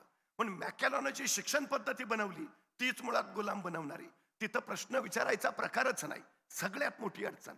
सगळ्यात मला कधी कधी बरं वाटतं, म्हणजे बरं झालं ते सफरचंदाच्या झाडाखाली न्यूटनच बसला होता. मग ते सफरचंद खाली पडलं आणि त्याला प्रश्न पडला, सफरचंद खालीच का पडलं? आणि मग गुरुत्वाकर्षणाचा शोध लागला. बरं झालं न्यूटनच होता. आपल्यातला एखादा बसला असता तर, आणि पडलं असतं सफरचंद खाली, काय प्रश्न पडला असता आपल्याला? बरं झालं मी असतानाच पडलं. दुसरा प्रश्न, बरं झालं आणखी कुणी नाही, अकेले अकेले खाएंगे. आणि जर एखाद्याला प्रश्न पडलाच, सफरचंद खालीच का पडलं, आणि त्यानं विचारलं वडिलांना, बाबा सफरचंद खाली का पडलं? बाबा म्हणणार, खा ना मुकाट्यानं, का डोक्याला ताप देतो, हाय ते व्याप कमी आहेत का? संपला आमचा न्यूटन सफरचंदाच्या झाडाखालीच. जिज्ञासा आमच्यात नाहीच आहे. सगळ्यात महत्वाची अडचण आहे आमची ती, ही सगळ्यात मोठी. त्या डिबेटिंग क्लब मध्ये महाराज जगभरातल्या विद्वानांशी चर्चा करायची आणि जगात काय चाललंय याची अचूक माहिती महाराज स्वतः मिळवायचे. प्रगती कधी? अभ्यास. तो तुम्हाला बदलत्या जगाशी एकरूप व्हायला शिकवतो. सगळ्यात महत्वाची गोष्ट आहे. पूर्वी मोबाईल क्षेत्रात नोकिया कंपनी क्रमांक 1 वर होती. आज नोकिया कुठं दिसत नाही. सॅमसंग, ऍपल त्यांचं युग आलं. नोकिया मागं का पडली? ते जगाबरोबर बदलले नाहीत. बदलायला हवं, बदलायलाच हवं. तुम्हाला बदलत्या काळाशी सुसंगत राहायलाच हवं. ज्ञानक्षेत्रात सतत अपडेट असायलाच हवं. जिज्ञासा हे सगळं कार्य करते. तुम्ही जिज्ञासू त्यासाठी व्हायला हवं. ही सगळ्यात महत्वाची गोष्ट आहे, सगळ्यात गरजेचं का. म्हणजे आपण एक गोष्ट लक्षात घ्या, मला कधी कधी वाईट वाटतं. मी क्षितिज सर फिजिक्सचा प्राध्यापक, माझ्या आधी अनेक प्राध्यापक झाले, इथूनही पुढे होतील, पण आम्ही फिजिक्स मध्ये शिकवतो काय? Newton's law, Einstein's rule, Edison's formula. मला कायम प्रश्न पडायचा, न्यूटन्स लॉच का, पाटील्स लॉ का नाही? आईन्स्टाईन्स फॉर्म्युलाच का, जाधव्स फॉर्म्युला का नाही? एडिसन्स रूलच का, थोरात्स रूल का नाही? आम्ही का नाही शोध लावले? आमची का नाही नावं पुस्तकात? आमच्या नावे का नाहीत रूल्स? आमच्यात जिज्ञासा नाही. सगळ्यात महत्वाची गोष्ट आहे. नव्या पिढीमध्ये हा गुण आम्हाला टाकावाच लागेल. ही सगळ्यात गरजेची गोष्ट आहे. तर बदलत्या जगात तुम्ही पुढे जाल तर यशस्वी व्हाल. एक संस्काराचा कंदील आमच्या पोरांच्या हातात द्या. त्याला सांगा, तुझ्या पावलापुरता प्रकाश मी तुला दिलाय, आता तुझी वाट तू चाल. तो चालत राहील. चालता चालता त्याच्या लक्षात येईल आपण आपल्या पायावर उभा आहे. ज्यावेळी त्याच्या लक्षात येईल तो त्याच्या पायावर उभा आहे, त्यावेळी त्याला सांगा, जी माणसं पायानं चालतात ती फक्त अंतर काढतात, आणि जी माणसं डोक्यानं चालतात ती ध्येयापर्यंत पोहोचतात. आमच्या पोरांनी फक्त पायानं नाही, डोक्याने चालायला शिकलं पाहिजे. आणि ज्या दिवशी आमची पोरं डोक्याने चालायला शिकतील त्यावेळी त्यांना तिसरा नियम सांगा, आपल्या शेतात आणि आपल्या डोक्यात काय पिकतं याच्यापेक्षा बाजारात काय विकतं हे ज्याला कळतं तो जगाच्या बाजारपेठेत उभा राहतो. नवी पिढी जगाच्या बाजारपेठेत उभा राहिली पाहिजे. सगळ्यात महत्वाची गरज असेल तर ती आहे, सगळ्यात गरजेची गोष्ट. बरं, हे सगळं करायला आपल्याला क्षमता नाहीयेत का, सामर्थ्य नाहीये का? मानवी व्यक्तिमत्वाचे संशोधक आणि जीवशास्त्रीय अभ्यासक असं सांगतात की नुकतंच जन्माला आलेलं एखादं नवजात बाळ तुम्ही आम्हाला आणून द्या आणि त्याला काय बनवायचंय ते सांगा, आम्ही बनवून देतो. हवं ते बनवता येतं. डॉक्टर बनवायचंय बनवू शकता, इंजिनियर बनवायचंय बनवू शकता, वकील बनवू शकता, शास्त्रज्ञ, हवं ते, काहीच अडचण नाही. म्हणजे तुमच्यात काही नाही असं काहीच नाही, सगळं आहे. पण दुर्दैवानं त्याचा आपल्याला शोधच लागत नाही. ही आमची सगळ्यात मोठी अडचण आहे, सगळ्यात मोठी. म्हणजे तुम्ही कधी बघितलंय हत्तीचं छोटं पिल्लू? माहुत्याला लोखंडी साखळदंडाने बांधून ठेवतं, ते सुटायचा प्रयत्न करतं, निष्ठायची कोशिश करतं, साखळदंड तोडायचा विलक्षण प्रयत्न करतं, साखळदंड तुटत नाही, शेवटी ते थकतं, दमतं आणि मराशी ठरवून घेतं, नाही साखळदंड तोडणं शक्यच नाही. तेच हत्तीचं पिल्लू मोठं होतं, बलाढ्य होतं, अफाट ताकदीचं होतं, मोठमोठाले वृक्ष उन्मळून टाकतं. माहूत अशा बलाढ्य हत्तीला साखळदंडाने कधीच बांधून ठेवत नाही. तुम्ही कधी बघा, साखळदंड फक्त पायात सोडलेला असतो, बांधलेला नसतो. कुणीतरी माहुताला विचारतं, एवढा बलाढ्य हत्ती तुम्ही त्याला बांधून ठेवत नाही? माहूत म्हणतो, त्याला मी बांधून ठेवायची गरजच नाही, हत्तीनं स्वतःला बांधून घेतलंय, आपण इथून निसटू शकत नाही. आमच्या बऱ्याचशा पोरांची अवस्था या हत्तीसारखी झाली. प्रचंड सामर्थ्य आहे, प्रचंड क्षमता आहे, पण त्यानं स्वतःला बांधून घेतलंय, आपण करूच शकत नाही. सगळ्यात मोठी अडचण. अशक्य हा शब्द फक्त मूर्खांच्या शब्दकोशात असतो असं नेपोलियन सांगतो. आमची अशक्य अडचण काय आहे? हे कसं तयार होतं चक्र? तुम्हाला माहिती आहे, मूल लहान असतं, रांगत असतं, घरात आई असते, स्वयंपाक करत असते, आणि अचानक आईची नजर चुकून ते मूल अंधाराच्या दिशेनं झेपावतं. आईचं लक्ष जातं, आई संतापते, ए नको जाऊ, अंधारात भाऊ असतो, नाही जायचं. ते तिथंच थबकतं, तिथूनच आईकडे बघतं. आई परत स्वयंपाकाला लागते, ते पुन्हा अंधाराच्या दिशेने झेपावतं. धाडस त्याच्यात आहेच, कुतूहल त्याच्यात आहेच. उजेडात काय आहे त्याला दिसतंय, अंधारात काय आहे त्याला पाहायचं आहे, ते झेपावतं. आईचं लक्ष परत जातं, ए नको जाऊ, सांगितलं ना अंधारात भाऊ असतो, ते परत थबकतं. आई परत स्वयंपाकाला लागते. आईची नजर चुकून ते परत अंधाराकडे झेपावतं. आईचं लक्ष जातं, मग मात्र ती संतापते, उठते, त्या मुलाला उचलते आणि लांब नेऊन ठेवते. सांगितलं ना नाही जायचं, अंधारात भाऊ असतो. त्या मुलाच्या अर्धजागृत मनावर कायमचा संस्कार होतो, अंधारात भाऊ असतो. पट्ट्या पुढं 2 पोरांचा बाप झाला तरी अंधारात जात नाही. दोष त्याचा आहे का? नाही. बर, एवढ्या संख्येनं तुम्ही इथं आहे, कधी कुणी भाऊ बघितलाय का? मग हे नसलेले भाऊ का डोक्यात घेतो आपण? हे भाऊ पहिल्यांदा बाजूला करा. सगळ्यात महत्वाची गोष्ट, हा न्यूनगंड नावाचा प्रकार आहे. आम्ही संगमनेर भागात असतो, आम्ही ग्रामीण भागात राहतो, मग कसं काय जमणार आम्हाला? सोडून द्या ना. हे भाऊ आहेत जे अस्तित्वातच नाहीत, ते आम्हाला मागं खेचतात, माघारी आणतात. सगळ्यात मोठी आमची अडचण आहे ती. एक गोष्ट लक्षात ठेवा, प्रत्येकात विलक्षण सामर्थ्य आहे, विलक्षण. जगातलं सगळ्यात श्रीमंत ठिकाण कुठलं माहिती आहे? स्मशान. सगळ्यात श्रीमंत ठिकाण. प्रत्येकात काही ना काही अलौकिक गुण आहे. दुर्दैवानं त्याला शोधच लागत नाही. आयुष्य तसंच निघून जातं. ज्या एका गुणाच्या बळावर जग बदलता आलं असतं, जग घडवता आलं असतं, पण आपल्यात ते आहे याची माहितीच नाही. सबब चौघांच्या खांद्यावरनं तो जातो, पण जाताना त्याच्याबरोबर तो अलौकिक गुण सुद्धा तिथंच स्मशानात पडून राहतो.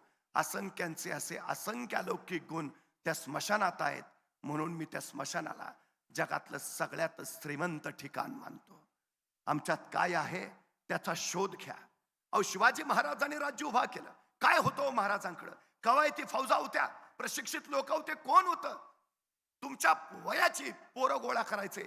13, 14, 15, 16, 17, 18 दूरवर एखाद्या जंगलात जायचे. जंगलातल्या दाट झाडीत या पोरांना तलवारबाजीचं, युद्धाचं शिक्षण प्रशिक्षण द्यायचे. पण कुणाला नकळत, कुणाला कळणार नाही अशा बेतानं. आणि आपलं जंगलात आत काय चाललंय ते बाहेर कुणाला कळू नये म्हणून शिवबा जंगलाच्या बाहेरच्या झाडावर एक पोऱ्या उभा केलेला असायचा. त्याला सांगितलेलं असायचं, कुणी अनोळखी माणूस येताना दिसला की तू नुसता खुनेचा आवाज कर.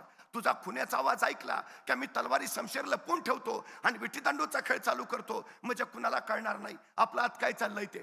त्या दिवशी शिवबा काय रंगात आला होता. आपल्या सोबत त्यांना तलवारबाजीचा, युद्धाचं शिक्षण प्रशिक्षण दिलं जात होतं. त्याचवेळी जंगलाच्या बाहेरच्या झाडावर एक खुन्याचं पोरग टेहळणी करत बसलं होतं. त्याच वेळी त्याला दिसलं एक 15-16 वर्षाचं रांगडं पोरग येताना. तसं खुन्याचं पोर थररलं, नीट निरकून बघितलं, येणारं पोरं अनोळखी वाटलं. तसं बसल्या जागेवरून त्यांनी हुबेहूब मोराचा आवाज काढला.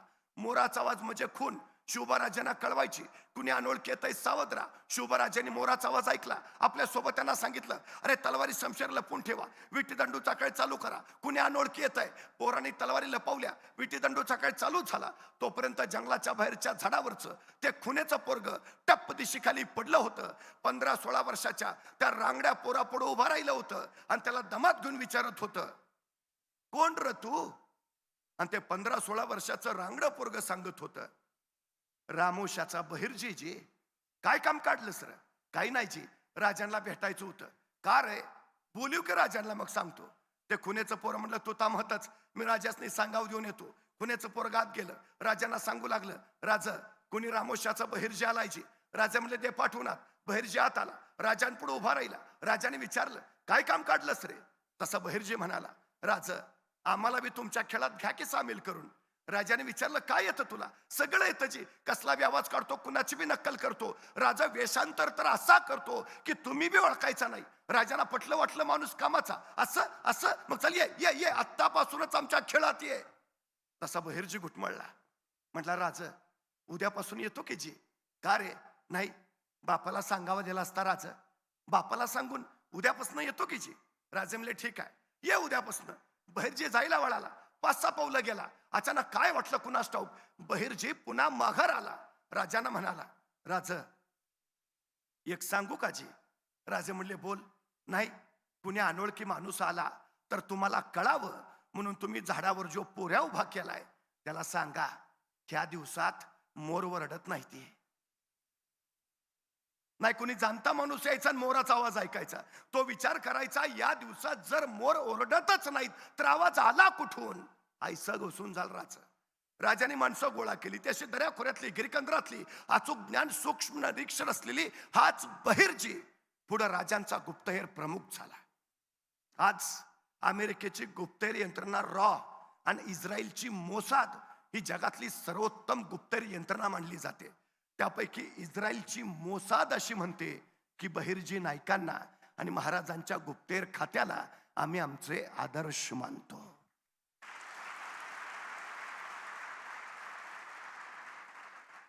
म्हणजे रानावनातला एक रामोशाचा पोर जगभराच्या गुप्तहेर यंत्रणेचा आदर्श होतो. आहे ना, काही ना काही प्रत्येकात आहे. दुर्दैवानं आम्हाला त्याचा शोध लागत नाही, ही आमची अडचण आहे. म्हणजे जपान सारखं 10 कोटी लोकसंख्या असणारं राष्ट्र ऑलिम्पिक मध्ये 100 सुवर्ण पदक घेऊन जातं आणि 140 कोटी लोकसंख्या असणं आमचा देश कसा बसा एखादा सुवर्ण पदक आणतो. याचं कारण काय हो? याचं कारण आमच्यात क्षमता नाही असं नाही, आहे, पण ते आम्हाला सापडत नाही. ही आमची सगळ्यात मोठी अडचण आहे. एज्युकेशन हा 3 लॅटिन शब्दांनी मिळून बनलेला शब्द आहे. एज्युकेरे, एज्युकेअर आणि एज्युकेटम म्हणजे मुलांमधले सुप्त गुण शोधणं, त्या सुप्त गुणांचं संवर्धन करणं आणि त्यांना योग्य व्यासपीठ मिळवून देणं. या 3 क्रिया जिथे एकत्र घडतात त्याला एज्युकेशन असं म्हटलं जातं. खरंच आम्ही हे करतो का? आमच्यात सगळं आहे. अडचण आमची आता सध्याची आहे ती आहे. परवा एका मुलाला मी सहज विचारलं, काय रे 100 मीटर म्हणजे किती? तो 5 मिनिटं माझ्याकडेच बघत बसला. अरे म्हटलं 100 मीटर, त्याला कळेनाच काय. माझ्या लक्षात आलं काय झालंय ते. मी त्याला विचारलं, अरे काय खेळबिळ खेळतोस का नाही? म्हटलं सगळे खेळ खेळतो, क्रिकेट खेळतो, फुटबॉल खेळतो, व्हॉलीबॉल खेळतो, बॅडमिंटन खेळतो. म्हटलं एवढे सगळे खेळ खेळतो, दिवसभर मैदानावरच असतोस का काय? तो म्हटला मैदानावर नाही, मोबाईलवर खेळतो. म्हणलं मग बरोबर आहे, तुला 100 मीटर अंतर कळणारच नाही. मग त्याला सांगितलं इथून तिथपर्यंतचे अंतर आहे, त्याला 100 मीटर म्हणायचं, पळशील का? तो 5 मिनिटं अंतरच बघत बसला. अरे म्हटलं पळशील का? करतो प्रयत्न.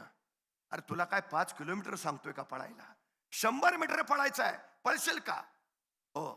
बरं मला सांग, हे 100 मीटर अंतर पार करायला तुला किती वेळ लागेल? तो परत अंतर बघत बसला. अरे म्हटलं किती वेळ? 100 मीटर आहे. तो म्हटला 5 मिनिटं तर लागतील. अरे 100 मीटर पळायचं आहे. हो तेच ना, 5 मिनिटं तर लागतील. अरे ऑलिम्पिकचं हुसेन बोल्टचं रेकॉर्ड 10 सेकंदाचा आहे. 9.98 सेकंदात तो 100 मीटर पळतो. तू 10 सेकंद म्हण, 15 सेकंद म्हण, 20 सेकंद म्हण का 5 मिनिटं? माझं मला माहिती आहे ना. अरे किती लागेल वेळ? सांगितलं ना 5 मिनिटं लागतील. मला कळेच ना. पण तेवढ्यात त्याचा एक मित्र धावत आला. ए पळ, कुत्रा पिसाळलाय. एवढ्या भयान वेगात पळत सुटला. 7 सेकंदात 100 मीटर. मी त्याला म्हटलं तू हुसेन बोल्टचं रेकॉर्ड मोडलंस. त्याला 100 मीटर पळायला 10 सेकंद लागतात, तू 7 सेकंदात पळलास. म्हटला मग कुत्रं मागं लागलं होतं. म्हणजे तुमच्यात 7 सेकंदात 100 मीटर पळायची क्षमता आहे. बाहेर कधी आली? संकट आला तेव्हा. मग संकट चांगली आहेत का वाईट आहेत? स्वागत करायला हवं संकटांचं.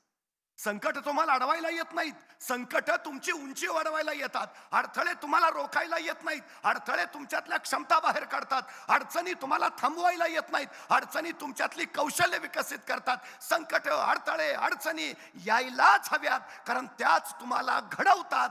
ही सगळ्यात आणि सगळ्यात महत्वाची गोष्ट आहे.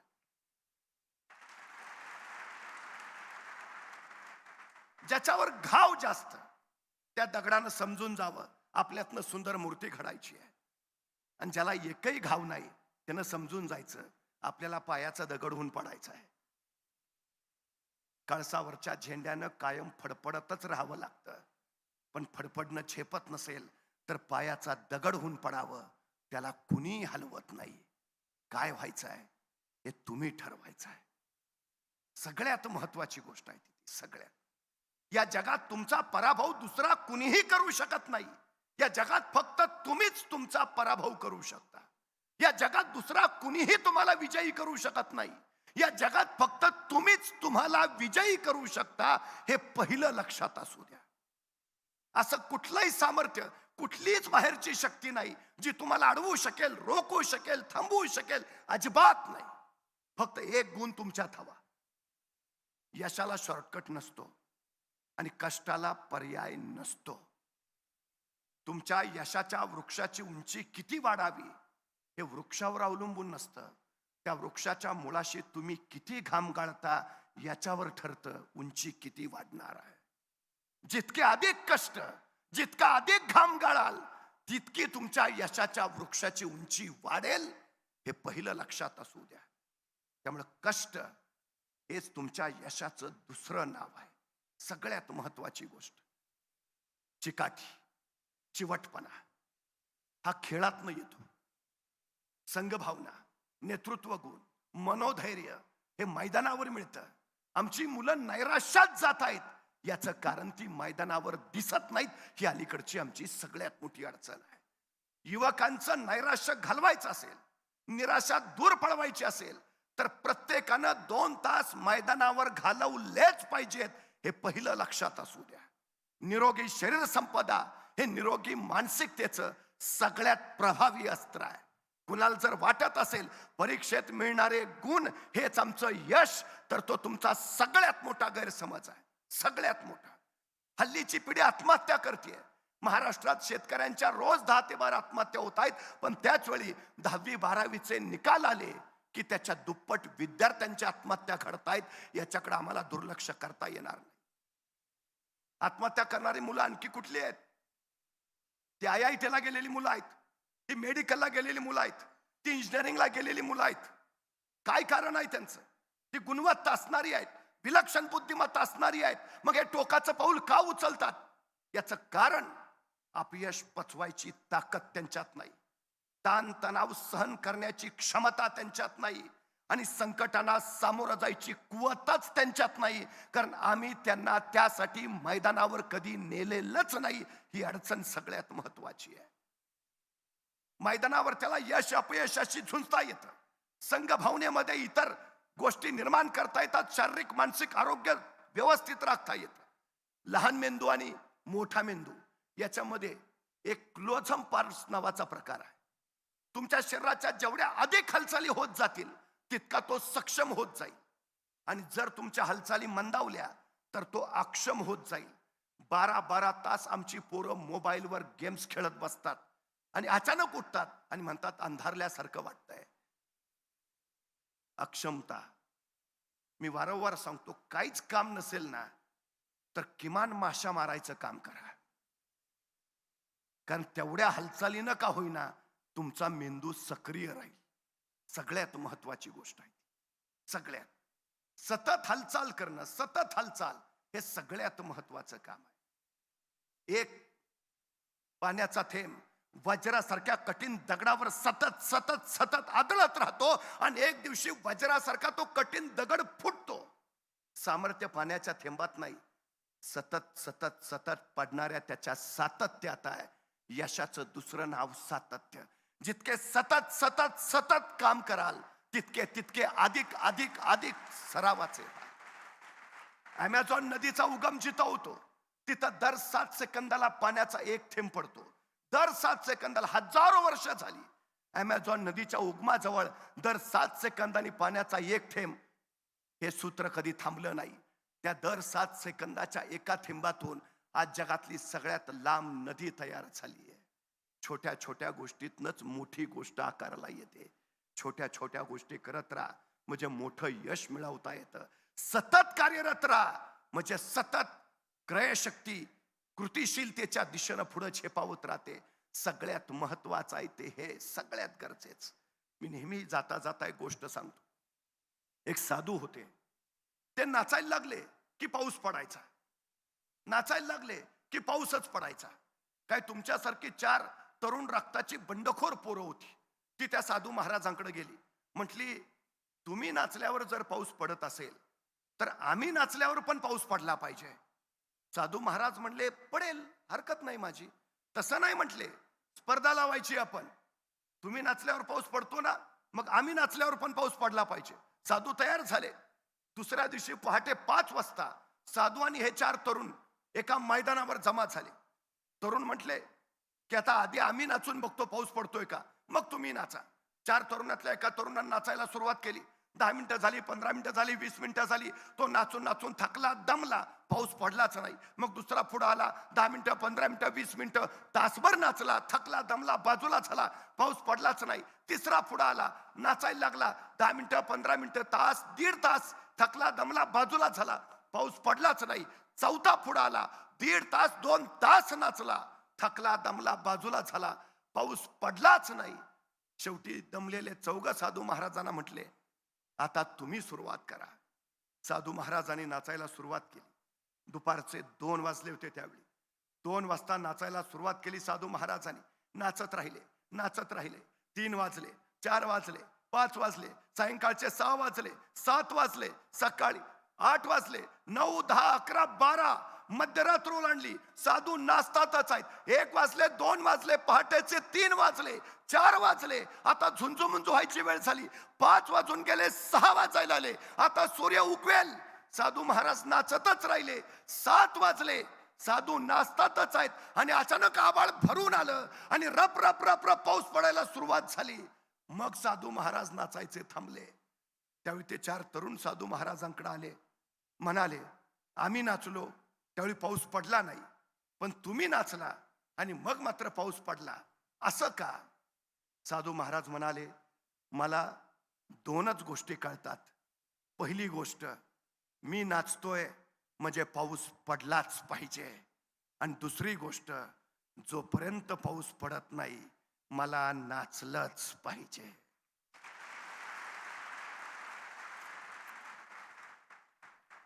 हे सगळ्यात मोठं यशाचं सूत्र आहे. सगळ्यात मोठं. तुम्ही अभ्यास करताय ना, ध्येय गाठलंच पाहिजे. आणि जोपर्यंत तुम्ही ध्येय गाठत नाही तुम्ही अभ्यास केलाच पाहिजे. हे यशाचं सर्वोत्तम रहस्य आहे. सर्वोत्तम. छत्रपती शिवाजी महाराजांचं 50 वर्षाचं आयुष्य हे एका ध्येयानं, एका महत्वाकांक्षेनं झपाटल्यासारखं होतं. विश्रांती माहिती नाही. क्षण क्षण स्वराज्य हाच ध्यास आणि स्वराज्य हाच श्वास होता. ध्येय ठरलं होतंच. ते फक्त महाराष्ट्रापुरतं मर्यादित नव्हतं, व्यापक होतं, विलक्षण व्यापक होतं. राष्ट्र निर्माते असं महाराजांना का म्हणतो आम्ही? याचं कारण ॲबेकरेनं चौलच्या कार्यालयातल्या अधिकाऱ्याला दुसरा प्रश्न विचारला होता. तुमच्या महाराजांचं स्वप्न काय? तुमच्या महाराजांचं ध्येय काय? तुमच्या महाराजांची महत्वाकांक्षा काय? आणि तो महाराजांचा अधिकारी सांगत राहिला, आमच्या महाराजांचं स्वप्न, आमच्या महाराजांचं ध्येय, आमच्या महाराजांची महत्वाकांक्षा अहद तंजावर ते तहद पेशावर, सिंधू नदीपासून बंगालचा उपसागर अखंड स्वराज्य निर्माण करायचं आणि या स्वराज्यावर भगवा डौलानं फडकावत ठेवायचं. हे माझ्या राजांचं ध्येय आहे. केवढं विशाल आणि व्यापक आहे. आम्हाला ते व्यापक ध्येय घेऊन पुढे गेलं पाहिजे.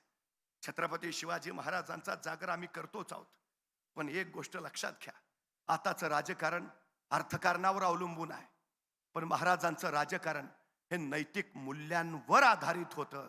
आम्हाला आमच्या जगण्याला त्या नैतिक मूल्यांचा आधार द्यावा लागेल.